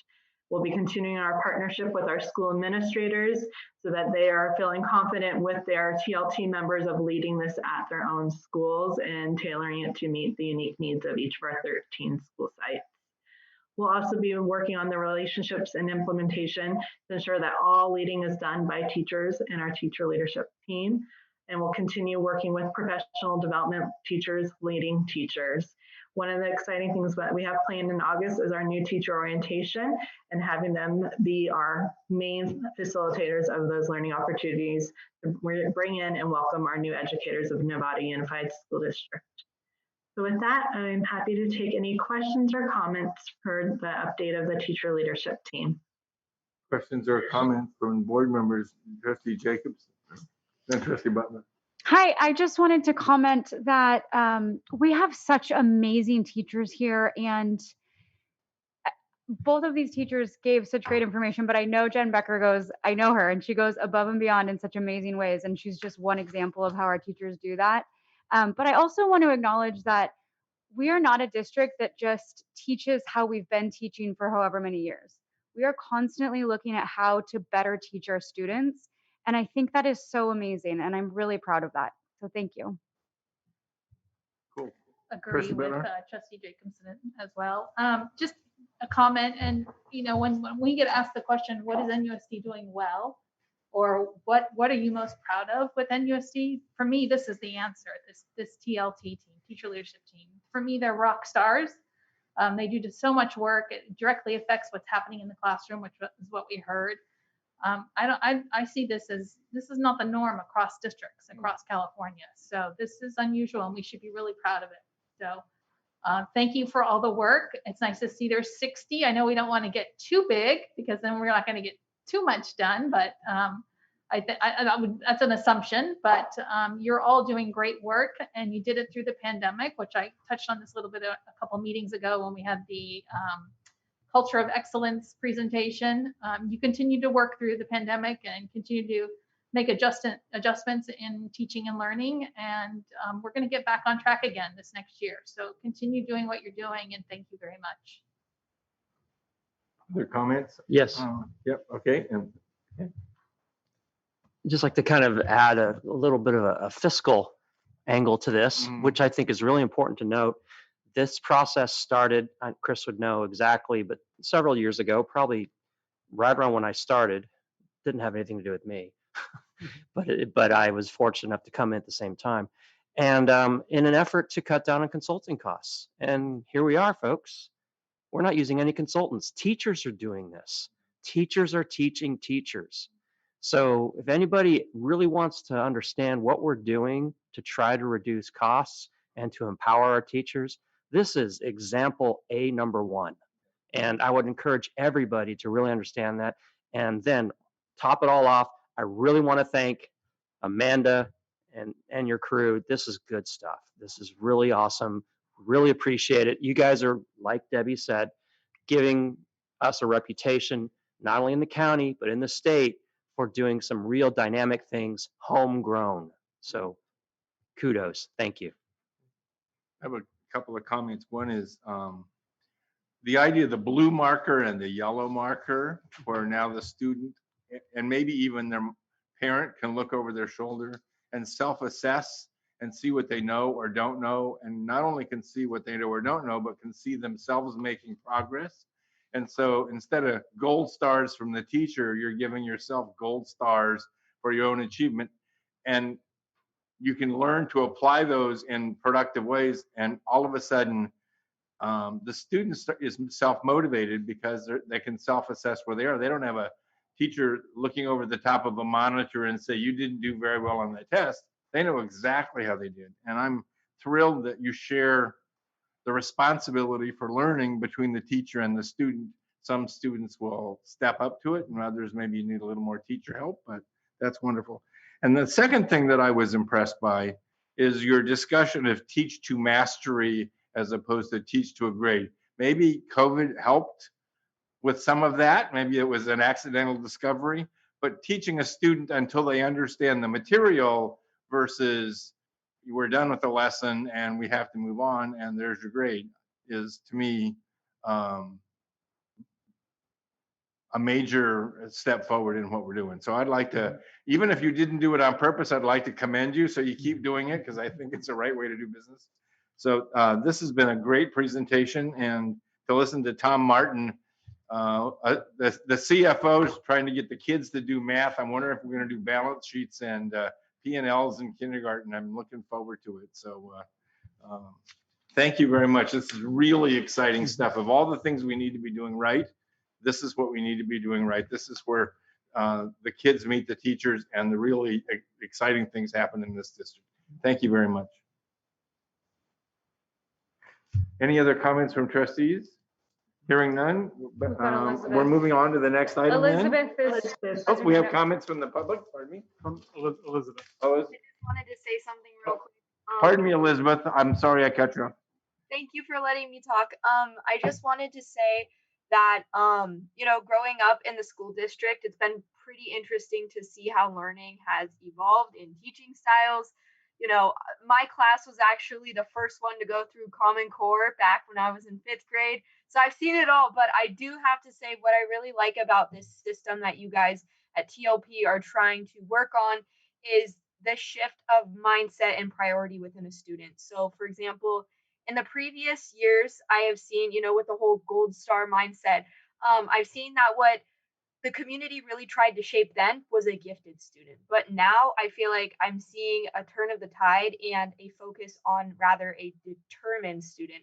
So you guys are like grading based on the quality of their work and are recognizing the broad diversity of work ethic within our school district. So I think this is a good thing to take away for both us teachers, not me, but you guys, for students and for the board to say, okay, we've really kind of honed in on the roots of education here.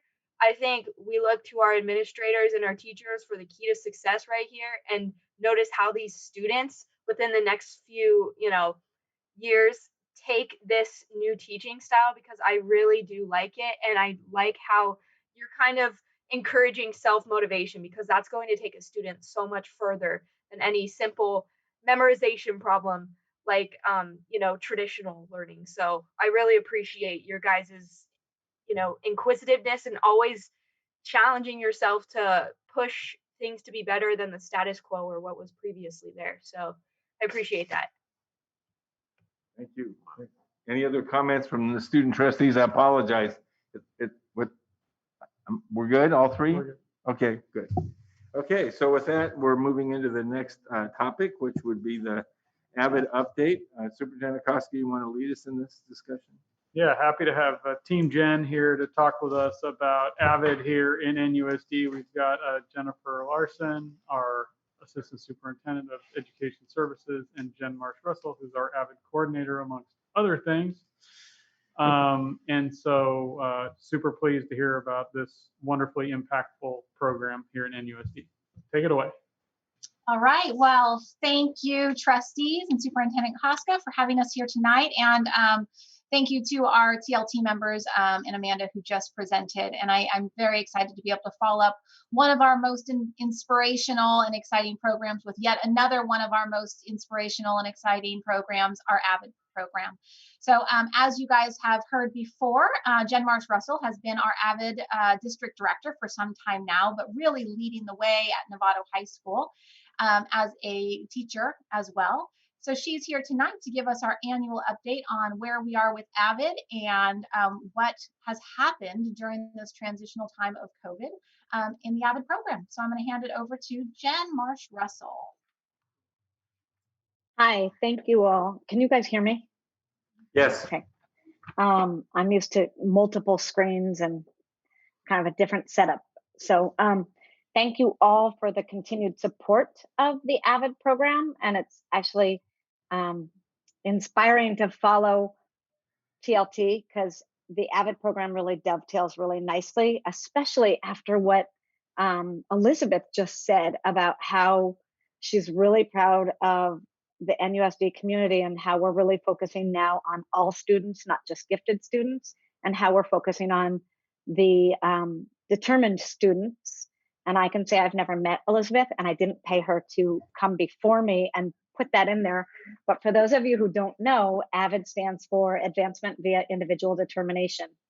And so I have the honor of presenting kind of the highlights of our pandemic year with Avid. So let's see.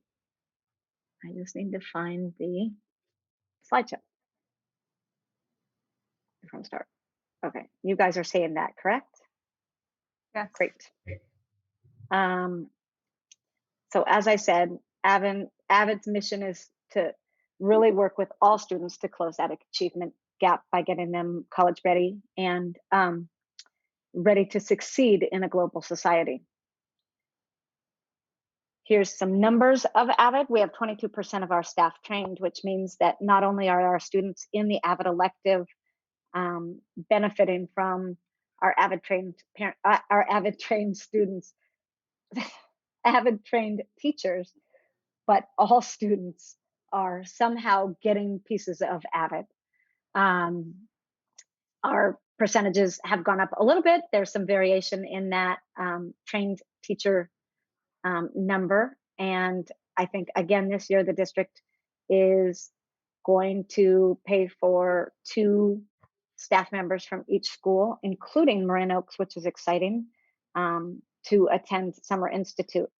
It may be a little bit tougher of a sale for our teachers this summer because teachers are kind of burnt out. Who's in our Avid program? We have 282 students enrolled in our Avid electives right now.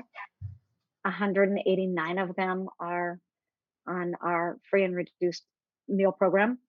24 are current EL students. 188 are redesignated, and there's 1 foster student. And how they're performing, I have to move my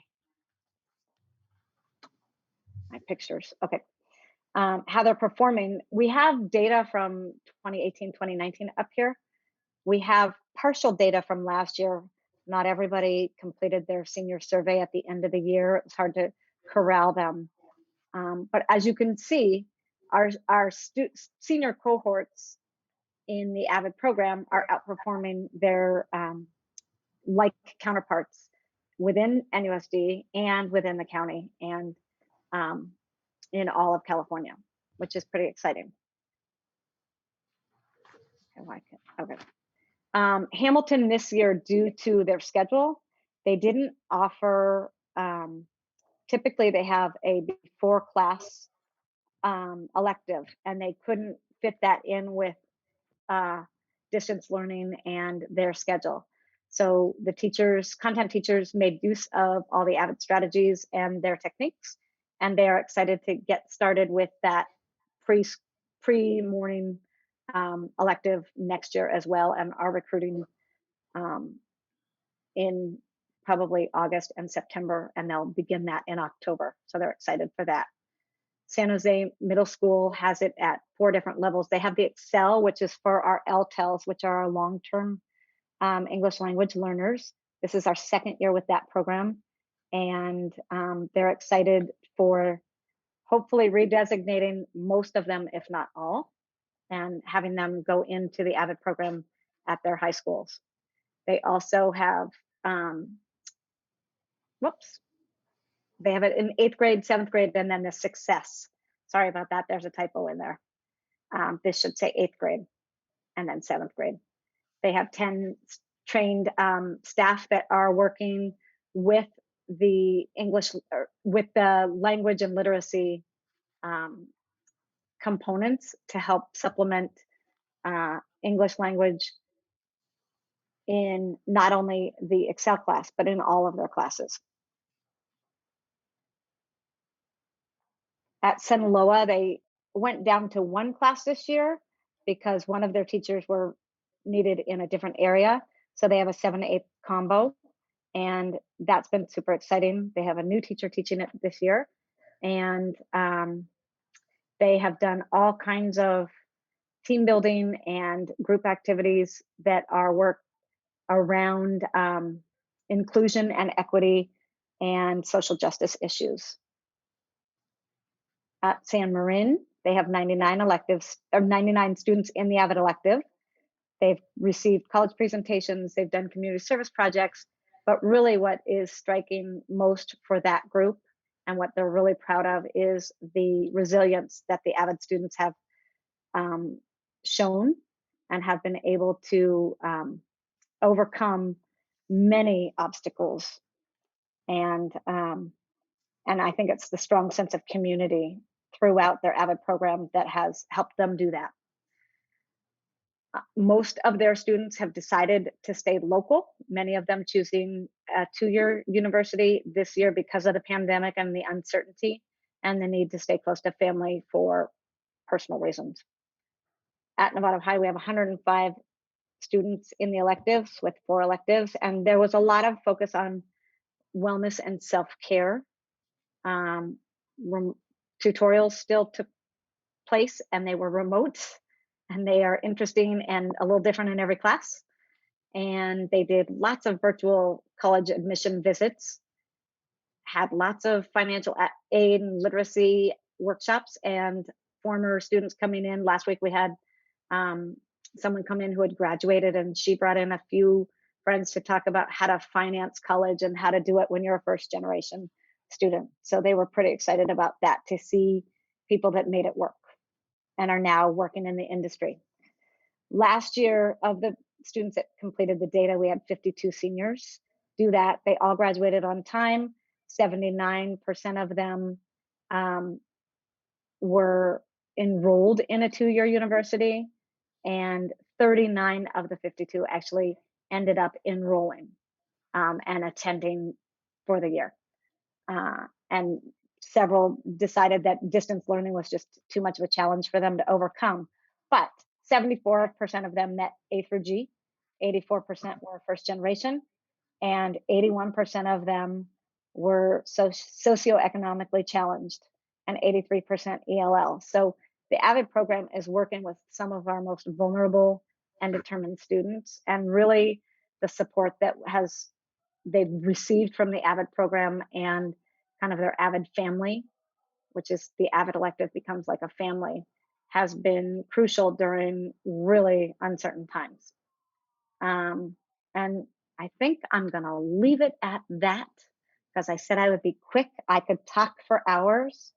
I just really am pleased with how our students and our teachers and our district leaders has really continued the support of the Avid program, and I'm thankful for that. And the students' families appreciate it, and they've been supportive. So thank you for your continued support. And I think as we move further and further on the TLT vision, I think the Avid program and the PBE is going to be a great combination. And Avid is definitely ready to help support that, and are working on helping get us the proficiency tools that we need to support that as well.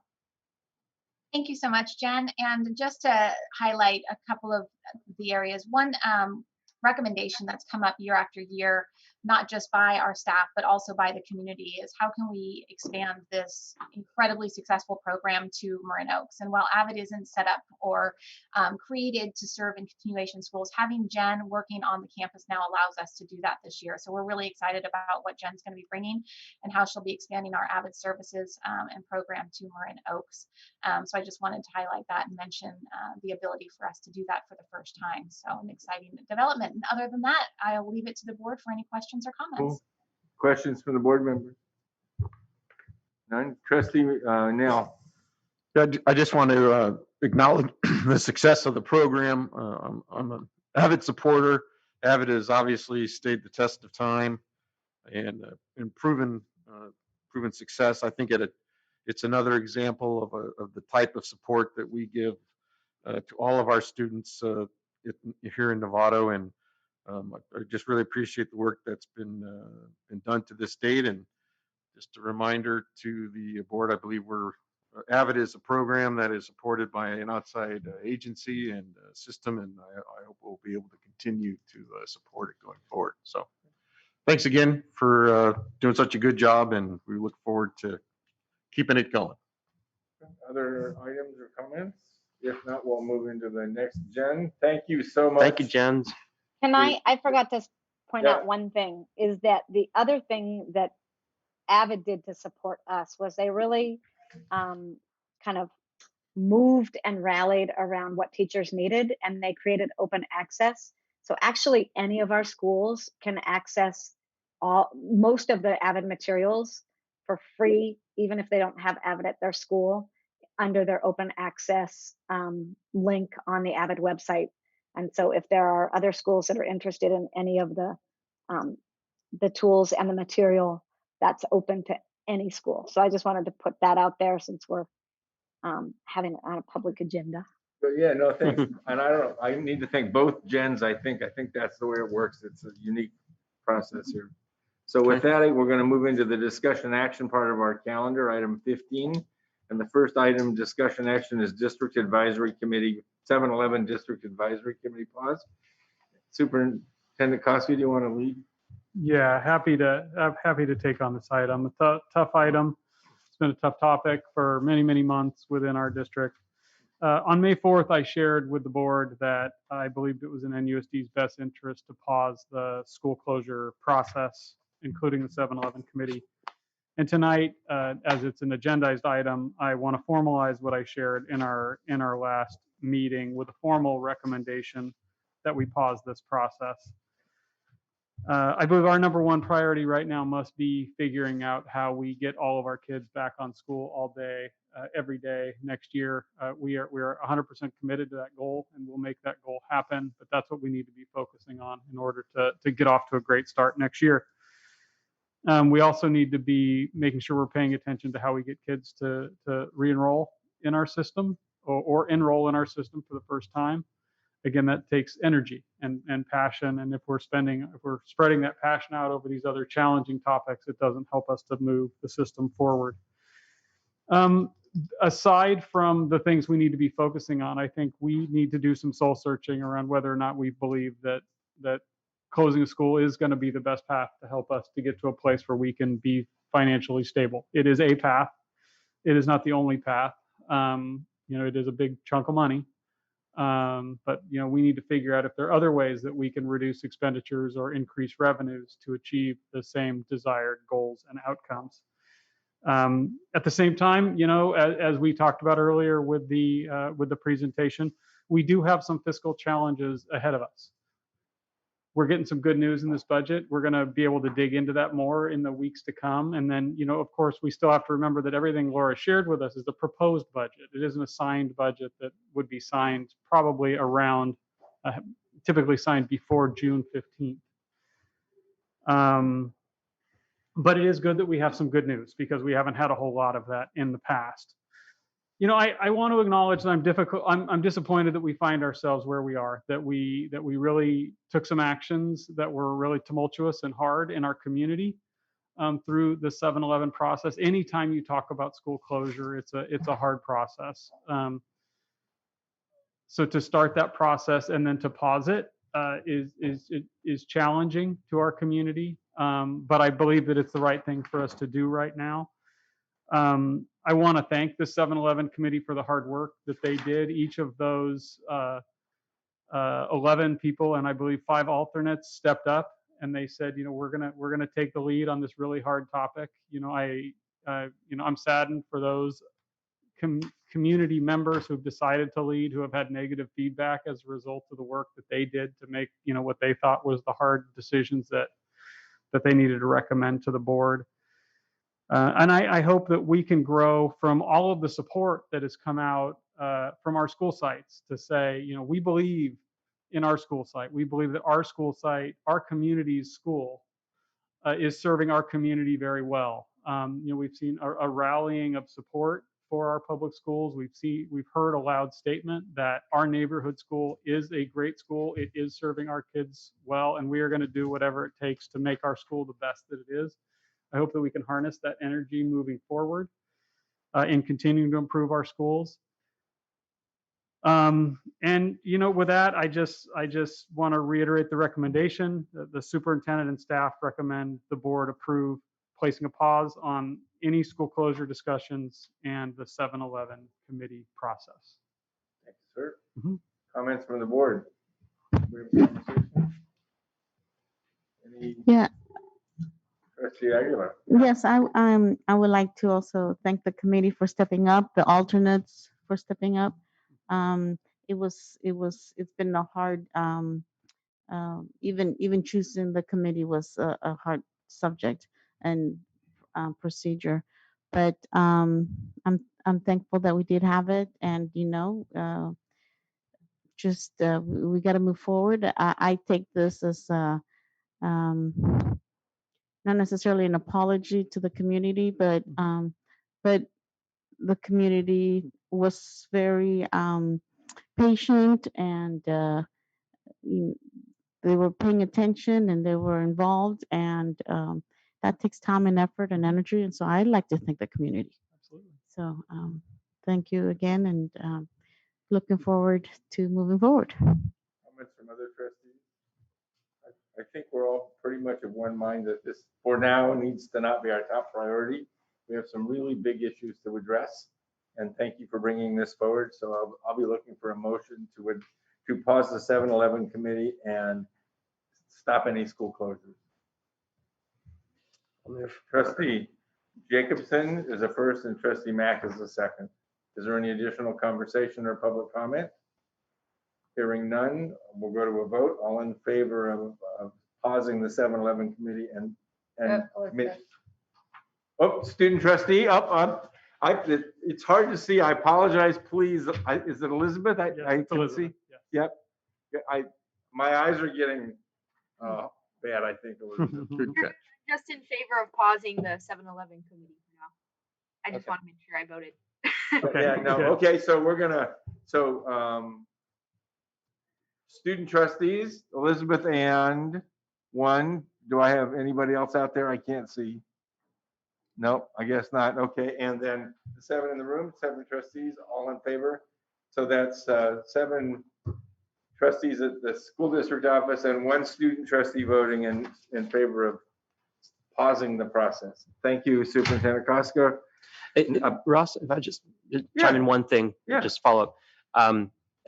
I just wanted to say thank you as well to the 7-Eleven committee. Not only did they, step up and volunteer, but they took a lot of comments. We'll just put it that. And I don't want them to feel like their efforts are not appreciated. They are, and I really hope they stay involved. And I hope that they decide to run for a trustee someday. Those sort of things. We need that kind of involvement. And also, I'd like to say thank you to all the families and the parents for their passion for their schools. I know we have it in my community, and I'm really heartened to see that we have it throughout our community. So it's wonderful to see. And I'd like to say that I'm very appreciative of this budget revise because it made me able to raise that hand. I'll be quite honest. Going in, I wasn't so sure about pausing on this stuff because I'm very concerned about that cliff. But The fact that we're going to have expanded enrollment due to TK, which is small, but now we are 14 grades, folks, not just 13. And it's going to hit at the elementary level. So we're going to have more classrooms filling up. And then there's just a whole lot more funding that the dust needs to settle. And that's why a pause is appropriate. So just want to share that. Thank you for your thoughtful reflection on the situation we're in. It's a lot of moving parts here. So the next, we're moving on to the next item, which is the approval of expanded learning opportunities grant plan. And Superintendent Koska, is this more money? Is that what you got here? More money, more one-time money. So pleased to turn this over to Assistant Superintendent Larson. Before I do, I just want to say, this is something we're very appreciative. One of the things we know as a result of COVID is that there are going to be learning gaps for some of our students. There are going to be opportunities for us to fix some long-standing structures that have been in place to help us be more efficient moving forward. And I just want to give a special thank you to our Ed Services team and to Interim Assistant Superintendent Laura Fan for really encouraging us to think really differently to meet the needs of all of our kids and our system moving forward through this plan. Today, you're just going to get the high-level version of what the plan will look like. And with that, I'll turn it over to Jen Larson. Thank you so much, Superintendent Koska, and thank you for allowing me back, trustees. I actually have several items here, and we're going to start with our Expanded Learning Opportunities Grant. As we heard earlier in the budget update from Interim Assistant Superintendent Fan, was that we do have quite a bit of one-time money that is coming our way. The Expanded Learning Opportunities Grant is very specific to us putting in place services and tools, supports for our students to help ease back into full-time learning and to close any achievement gaps that may have been widened or accelerate learning to make sure that as students come back, we are focusing on those essential standards and ensuring that our students end the year next year at the level of proficiency. I really do want to take a moment to just appreciate my partnership with Laura Fan over these last several months in not only working through the budget with me and my team, but also really supporting us and thinking creatively about how we can use this one-time money to actually set a foundation for some of the things and structures in our system that we would like to see changed long term. One of the struggles we often find ourselves in education is with such tight funding restraints. It's hard to sometimes have those one-time seed funds to be able to start something that we can then take and roll with for years to come. This money has given us opportunity to think about how can we use one-time money to start and build capacity like you saw with our TLT. How do we start and build capacity within our own organization using this money so that once this money no longer exists, we'd have the internal knowledge and internal structures to be able to maintain the services that we want for our students. Another benefit to this one-time money is helping us to offset some of the costs that often are accrued because we need the consultants or we need one-time money to create long-lasting systems, allowing us to shift our long-term funding, our LCFF fund supplemental money, to focus on those priorities that has really come out year after year from our parent advisory committee, our student advisory committee, our DLAC committee, and all of our other stakeholder groups. So with that, tonight we are looking at the funding that is specific to expanded learning. With this grant, we were granted $4,935,167. A portion of that, $480,517, must be reserved and used for the training or the rehiring of paraeducators. NUSD was very fortunate during the pandemic to not have to lay any paraeducators off.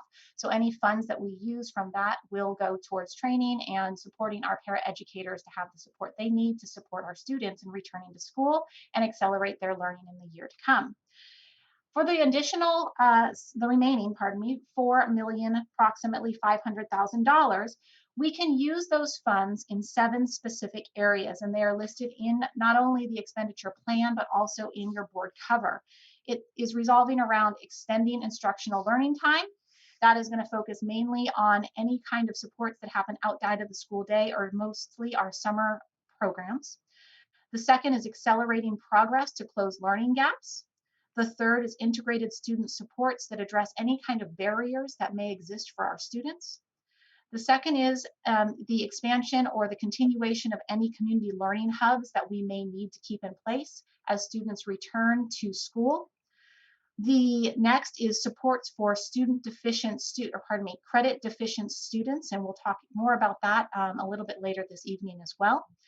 The next one is additional academic services for students, and then training for school staff on strategies of how to accelerate, how to engage, and how to address families as we move back in terms of their social emotional wellness. As you can see on the expenditure form, what we're asking for tonight is more of a general approval for us to move forward with the approximate allocations and the prioritization that we've identified on our expenditure report. Because of the timeline of this grant fund versus that of our LCFF supplemental, and before we can put the actual action items and the budget together in our LCFF supplemental and our LCAP for you to be approved on June 22nd, we first have to have our preliminary plan approved by our board by June 1st, which is why I'm here tonight. Once we approve this plan and the prioritization, my team can get back to work in putting the actual items into our LCFF budget and move that forward and share with you all of the discrete details of where this money will be spent. As you can see, our number one priority is going to be going into accelerating progress, learning and closing our learning gaps. Our second priority at just over $1 million will be in additional academic services to our students. And our third priority will be just under $1 million around integrating student supports to remove any barriers to make sure that our students have access as we move into next year. And so with that, I'm open to any questions, comments, but I'm here to obtain your approval for the Expanded Learning Opportunities Grant Plan for 2021-2022. Comments from board members, questions? Trustee Butler. Hi, Jen. Just a clarification. We have these two pockets. We have LCF supplemental funds, which we've been getting every year. But now we also have this pocket of money as well. This is one time. LCFF continues each year. But can you just explain the difference between the two and if they complement each other, or is there similarities in them and what they're funding? They do complement one another quite well. I think the biggest difference is to think about this as one-time money and our LCFF as long-term. So one of the greatest examples, I think, or most visible examples is when we went through our stakeholder meetings this year, when I worked with each individual principal and principal team, we always start the process with identifying what we've always done and what we wish we could do. How might we change those things? And so we start with a list and then we start prioritizing. This year, we had the luxury of having a second step. Rather than just prioritizing, we were able to also tag, is this potentially a one-time cost that can help move us forward in the future? Or is this something that is existing over time? So one of the areas in our LCFF supplemental that is often prioritized high is we need some expanded mental health counselors on our campuses and the expanded time for our community liaisons. Unfortunately, we don't often have a significant amount of money to shift around. And so this year, having this money allowed us to add some of the FTE that we would be wanting to add long-term, and taking some of the money that we would normally have in LCFF and put it in one-time money where we can build the capacity internally for a year, therefore not needing that to be an ongoing cost with an outside partner. So that's just an example of how we're trying to shift around and think creatively about system change rather than just spending money for the sake of spending money. Thank you. Thank you. Other questions? Trustee Nell and then Trustee Mack.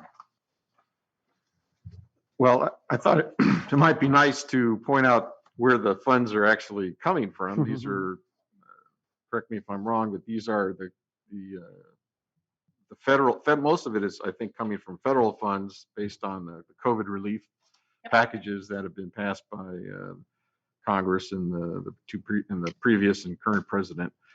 And this is a heck of a shot in the arm. I mean, I just got to tell you guys, I mean, wouldn't it be nice if we just were funded at this level every year, all the time? When I look at how the conditions of this spending, it's general fund. It's general funding. It's for us to decide how to implement the expenditures to make up, obviously, for the loss of learning time and many shortfalls that we've been suffering. It's more money than we get from our parcel tax in a year. Yep. It's 2 times our deficit spending, 2 years worth of deficit spending cycles. So I just, I'm totally relieved and happy to have these funds. And I think that the students, the families in our community are really going to benefit. So it's going to be important that we do this right. And I know that we have the right people in place and the professional certificated and classified individuals working for us to put this together, but in such a way that it's a huge shot in the arm to get back on our feet, keep things going. But again, it's just an example of all the consternation that we go through with talking about school closures and our deficit spending and how we're going to cut this and cut that, and we can't pay people what they deserve when they come to work every day. And here's the money. It's just, you know, like I said, I'm glad to have it, but it's sorry that it can't be incumbent upon this this country to realize the importance of public education and fund it adequately going forward. I mean, so many of our problems would be solved if we just spent more and focused on public education as a solution to our problems. So that's my soapbox. Thank goodness that somebody saw the wisdom in this type of thing, and I look forward to being part of the process. Other comments? Trustee Matt? Derek stole a lot of my thunder, but I'm glad you did. It's not fair. But I just reiterate what you just said by saying that, and Jen, correct me if I'm wrong, but in this list of 4.9, almost $5 million, it's 90+% people. There's in terms of, you know, there's no facility costs in here, which is normally we do with one-time money. And it just reiterates how much of a hole we're trying to fill with just people doing things. But correct me if I'm wrong, but I think that's what I'm saying. Yeah. It's mainly in people and programming. And so really our goal is to empower and get our people feeling like they have the support and time they need to be able to do the work that they're experts in doing. Other comments? I have one comment to offer. Novato School District has a great cadre of instructors. We have been spending the evening listening to the quality of the team that's here already. What they were missing is the fuel to run the engine, and this grant is part of that fuel. We're going to be able to take, we could have this money and not have the talent base in this town, and this wouldn't do us much good, but we do have the talent base in Novato. We've heard it on tonight's call. We all know it because we visited campuses. So this is really an opportunity that we're going to be able to capitalize on. Jen, thank you for bringing it forward. And I understand it's still in the planning phases. You're asking for our approval. So what I think now I need is a motion to approve this item. What is action? So do I? I'll move. Trustee Nell and second by Trustee Aguilar. It's the superintendent and staff recommend the approval of the expanded learning opportunities grant plan. All in favor with student trustee? Yep. Yes, good. We got See, one. look at, I'm getting better. In the room, 7 in the room. 7, Marie, is your hand there? Okay, good. Thank you very much. That item passes. So we're moving on to high school requirements. We'll keep the Jen Larson show moving. Okay, good. There you go. Right along. Go ahead. Go ahead, Jen. Take it away. All right. So I'm actually going to take you back in time a little bit to November 3rd, 2020, when we brought a similar one-year temporary provision or addendum to our graduation requirement board policy.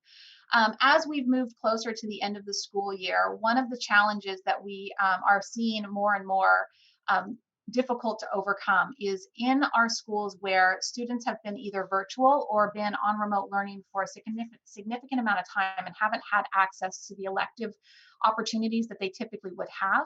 Some of our students who entered the pandemic credit deficient have had a hard time making up that credit deficiency in the elective areas specifically because of access.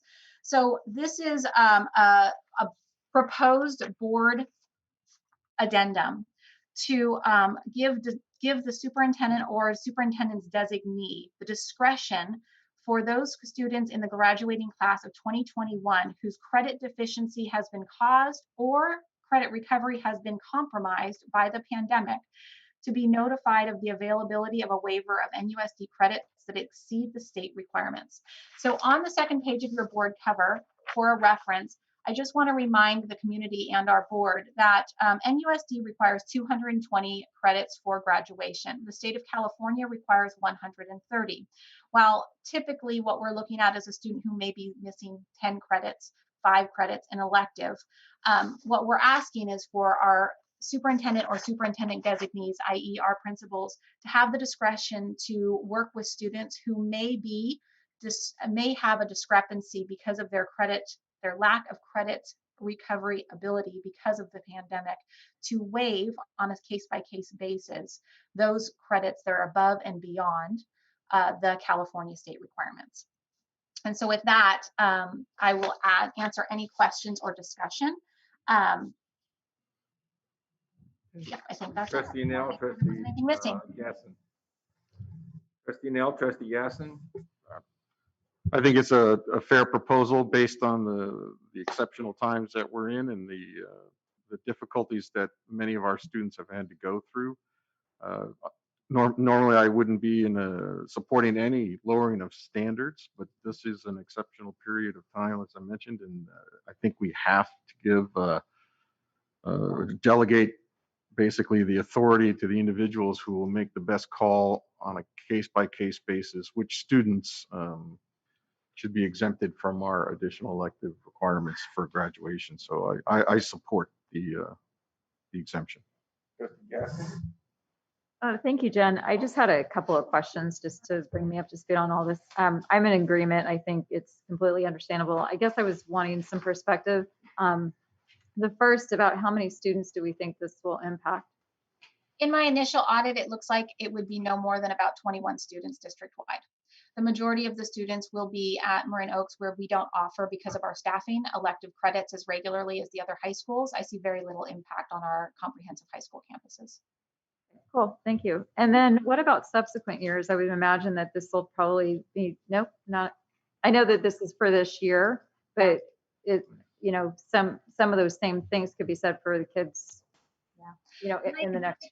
Like Derek mentioned, we really do want to hold our graduation requirements at the high level that they are.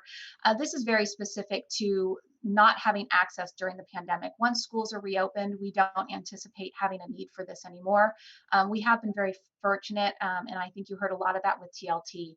Having the structures in place to really focus on essential standards, we haven't had as much of a fail rate change as maybe some of our surrounding districts. And so I don't anticipate needing this outside of this small group of students this one time. Okay. And then the final question I have just has to go with when we are being, when there's analysis about graduation rates across the state or across the county, how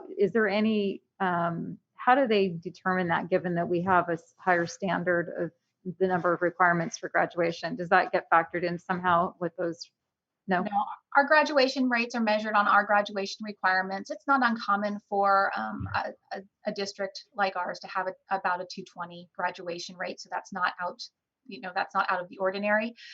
In this case, because most of the students who are going to be benefiting from this elective waiver would be are in our continuation school, and that allows up to a 5-year graduation anyways.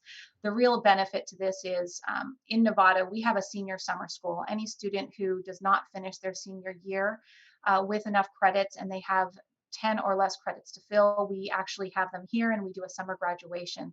So the bulk of our students have the opportunity to graduate before the end of the summer of their senior year if they were missing a few credits.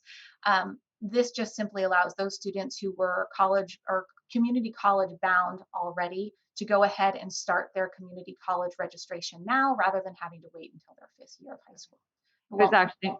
It was actually more not related to what the impact would be from us doing this. It was just more of an educational thing for me, that in recognizing that we were above the requirements, how does that, when you see percentages of graduation, that because we have higher standards, that it would be higher to have a lot more students, outside of this situation. So it was more just to understand that. So thank you for. Other comments from trustees? If not, Trustee Butler. pardon me. You referred to what you brought in November, which was the community service, if I'm correct on that, Jen? Yes, it was. Okay, and so that still carries over, right? We've paused on community service for a few years. We reduced for 4 years out, and so the classes that were currently there that wouldn't have the opportunity to have community service during the remote learning only phase will always be that many behind. So it was removing it for the seniors of last year, and then it's 10, 10, 10. So that will carry on until that group of students moves through the system. Thank you. Other questions? So I need a motion to approve this item. I'll move. Trustee Butler will take them first, and Trustee Nell will take the second. And with that, we're ready to take a vote. Student Trustee Elizabeth, are you still with us? Yes? Yes? Was that a yes? That's Do I a have yes. Okay, and the number students and trustees in the room, pardon me, 7 in the room? 7, right? Yep. Okay, this item passes. This is great. I'm thrilled that we're going to make an accommodation, given everything that went wrong, that we don't just hold our standard students to hold them back from moving forward, because it's been as hard on them as it's been on any one of us. And thank you for bringing this forward, Superintendent Kraska and Superintendent Larson. Thank you very much. We're now on to approval of resolution 2021 renewal of the charter school for Novato. And Superintendent Kraska, do you want to take us forward on this? Yeah, happy to. This has been a labor of love over the last, I'd say 3 or 4 months for us at NUSD, and a lot longer for Nikki with Novato Charter School. I want to just, I won't say much. I'll just say how much I appreciate the partnership that we've developed with Novato Charter School over the years. It's an independent charter school, but we've got a great partnership. And that's a rare thing in a district, in my experience. So and I give a lot of credit to Nikki for that. And with that, I'll turn it over to Jen and Nikki to do their presentation. All right. Well, you saw the bulk of our presentation on March 30th, but I'm thrilled to be here with Nikki to bring it back for a approval of resolution number 35. I do want to just appreciate, as Superintendent Costa said, our partnership with Novato Novato Charter School. I've had the opportunity through this process to really work even more closely with Nikki, and I couldn't be more appreciative of her hard work and her dedication to supporting her school through this process and working with us and our team to make sure that we have all the T's crossed and the dots I's. It has certainly been a labor of love. I also just want to mention that partnership really has extended outside of what is in our charter, but also just on a personal level. For example, her teachers joining in on our professional development, their partnership and working through PBE with us. We're actually going to have some members from the Novato Charter join our TLT next year to have even further representation. So very excited for this, very pleased to be here tonight. Just a quick overview and reminder. So you actually have 2 items in front of you tonight specific to this approval. The first is the renewal of the Novato Charter Schools Charter for a 5-year term that would be beginning on July 1st, 2021. For this renewal process, we began with a public hearing regarding the petition. It was held on March 30th, pursuant to Education Code Section 47605. At this time, there was an opportunity for public comment, for consideration, for any changes or updates that we needed to make. Between now and then, there has been a comprehensive review. There's been a great number of updates, clarification, and changes that have made so that you have it here in its final form. It has been approved and reviewed not only by Novato's legal team, but Novato Charter School's legal team, and they are in agreement that we are ready to be here tonight and ask for your approval. If there is anything Nikki would like to add before we ask for that approval, or any questions or comments from the board. Can I just add that I really appreciate Novato Unified School District and Jen and Chris. It has been a long year. On top of everything that we've been navigating, charter renewal hit us, and I think all of us couldn't believe it when, oh no, this is the year. But I just also want to appreciate the teamwork and the partnership that we have. I feel inspired by Novato Unified School District's team. The essential standards work that they've done and the PBE work has really benefited our students, especially during this time of COVID. So I'm so appreciative of the Novato Unified School District staff as well as the board for the continued support of our program and even more importantly, the relationship that we have. I know that I can always call anyone and there's trust and respect on both sides. And it's just amazing in this day and age. So I appreciate that. Thank you all for your support. Okay, we ready for questions from the board? Yes? Yep. Yes. Okay, Trustee Mack has a question. Actually, just a statement. I don't know if you guys recall, but I think one of the first votes that I encountered when I first started was the 5-year renewal for the charter back then. And I was the lone dissenting voice. And I had a reason. It was because I was really trying to put more teeth into our desire and the charter school's desire at the time as well to improve its diversity. And I can say wholeheartedly that I fully support the efforts that are going on now. And I want to be the first to make the motion to renew the charter this time. Well, so I want a second. Okay, so with no objection, Trustee Mack, would you like to make a motion? I make the motion to renew the charter. Yeah, which is adopt resolution Adopt the 35-2020, resolution, yeah. 2021. Right. I'd like the second. Okay, and the second by Trustee Aguilar. Is there any additional conversation? Yeah. Trustee Mack? Yeah. Pardon me, Oh, no. Trustee Nell. I'm done. I looked down. Trustee Nell. I will, I just will speak in support of the charter. I think that we have a unique situation here in Novato. This is public funds going to public education. And what they do is different than what we do. Their model is different, but their model is also successful. There have been times maybe when we've had some concerns one way or the other, but we're able to work through it because our focus has been on the students here in Novato. Trustee Mack may not know this, but I also have been on the dissenting end of the charter decision, probably going back 15 years or similar circumstances, but it wasn't the final vote at the time, but essentially we were able to work through it then, and things appear to be going well. I only wish that the rest of the state, the rest of the country would look to how we've succeeded over the years with the efforts of the Novato Charter School and their charter and their founders and the continuation of the current administration and parents and community that support that school. It's just, it's fantastic when you think about it. So, congratulations and appreciation for the services that you provide our students here in Novato, and I'm glad to be partnering with you in that effort, and look forward to renewing your charter. So, Maria?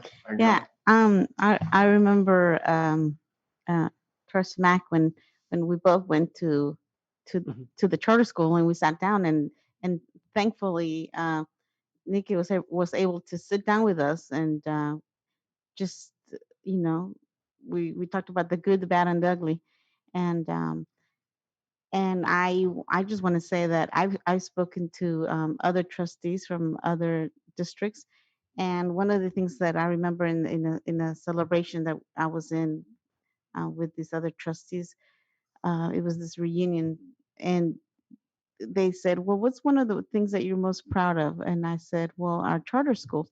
And they said, you guys get along with your charter school people? That's exactly. And it was just, they were in shock. And I'm like, well, why wouldn't we? And so I just wanted to say thank you for all the hard work and doing the best that you can. I know it's hard and it's not easy, but charter school are the winners. So thank you for teaching our students that they can be winners and they can accomplish anything that they want. So we're ready for a vote. Yep.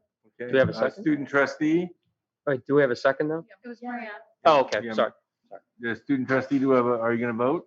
I can't see. Yes, I see a yes.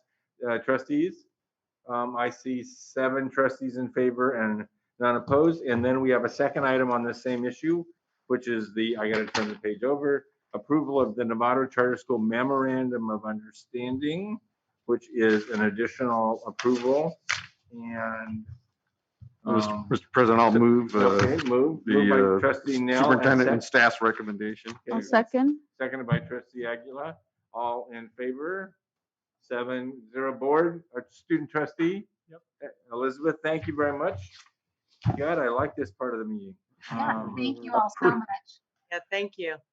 You guys, I mean, the fact that, to me, the issue is both institutions value the student outcomes at the very top of their criteria. And we end up aligning on many of the details because we have a common vision about what's right for kids and what's right for our town. And I'm thrilled that this is, Nikki, you can probably count the years, but it's been more than 2 decades, I think. So thanks. So we're going to move to this next item then, which is approval of declaration of need. Did we vote? Yeah, Did we? good. Yeah, we took the vote. Okay, good. Okay, approval of declaration of need. Superintendent Koska, do you want to take us through this last item on our agenda? Yeah, this is one of the most exciting topics of the year. We have Assistant Superintendent Ferrer here to talk with us about the approval of declaration of need for fully qualified educators for the 21-22 school year. Assistant Superintendent Ferrer, take it away. Thank you, Superintendent Koska. Good evening, Jonathan Ferrer, Assistant Superintendent Human Resources. Before you is a recommendation to approve our annual declaration to the California Commission on Teacher Credentialing, CTC, for fully qualified educators for next school year. CTC requires board approval of this declaration. The declaration outlines the estimated number of teachers needed who we may request from CTC an emergency credential for. Basically, these numbers represent the worst case scenario for the amount of emergency credentials CTC can grant us if we are unable to fill or maintain positions with teachers who are, quote, fully qualified. In other words, candidates who we hire that have not met all requirements for the issuance of a credential, or to clear a current teacher who may have a credential issue, specifically a misassignment that has been identified by the new credential monitoring system, CalSAS. The declaration of need for next year is higher than in previous years due to the new credential monitoring system being implemented. This new process is much more thorough in identifying misassignments of our current teachers. As of today, we have about 60 remaining misassignments to review, many of which will be resolved before the start of the school year. Again, please note that these numbers do not indicate the number of current vacancies in the district. This is merely a credential option. In most cases, we will be able to hire teachers who are fully credentialed, or we will be able to clear current teachers on an emergency credential, or we will be able to transition a teacher out of a misassignment. Doing any of these would not require the use of this option. This is a discussion action item. I could take feedback or hear questions at this time. Thank you, Superintendent, for our questions from the board. Trustee Nell. Actually, I don't have a question. Thank you, Assistant Superintendent Jonathan Ferrer, for bringing this forward, as it is it's necessary, but I'm sure all you probably recall that I bring this up every time we have to pass this. I don't like this, and I have to tell you, I'm old enough to remember when this type of thing was not necessary. But obviously, times are changing. You look at our retirement list. Anecdotally, it looked like it was the longest one we've ever had. I see a lot of, I guess, the baby boom generation moving out of education, and the demand for professional certificated teachers going up. And I hope that, that working with our bargaining units and their administrators in Sacramento, that we can come to grips with this particular issue and try to figure out a way to add to our employment force or our workforce when it comes to teachers. And I want to point out that Governor Newsom has identified this issue as something that he's aware of and has proposed in past budget as well as in the current budget to develop training and incentives to get more of our young people involved in public education. So I will reluctantly support the declaration again. I just hope that at some point in time in the future, that our country, state, and community come to grips with the fact that public education is important, and we all have to do more to see that it succeeds for the benefit of our children. That's my speech. Other comments? If not, I'll take a motion. The theme here. Do I have a motion to approve? Trustee I'll second. Yassin will move and Trustee Nell will second. Any additional comment? If not, student member vote? Yep, vote yes. Trustees in the room, 7 in favor. The motion passes. I believe that's the end of our agenda. We do have signatures that have to be collected from every board member. So don't walk out of here without checking your signature block. And with that, we're going to adjourn the meeting for this evening. Thank you all very much.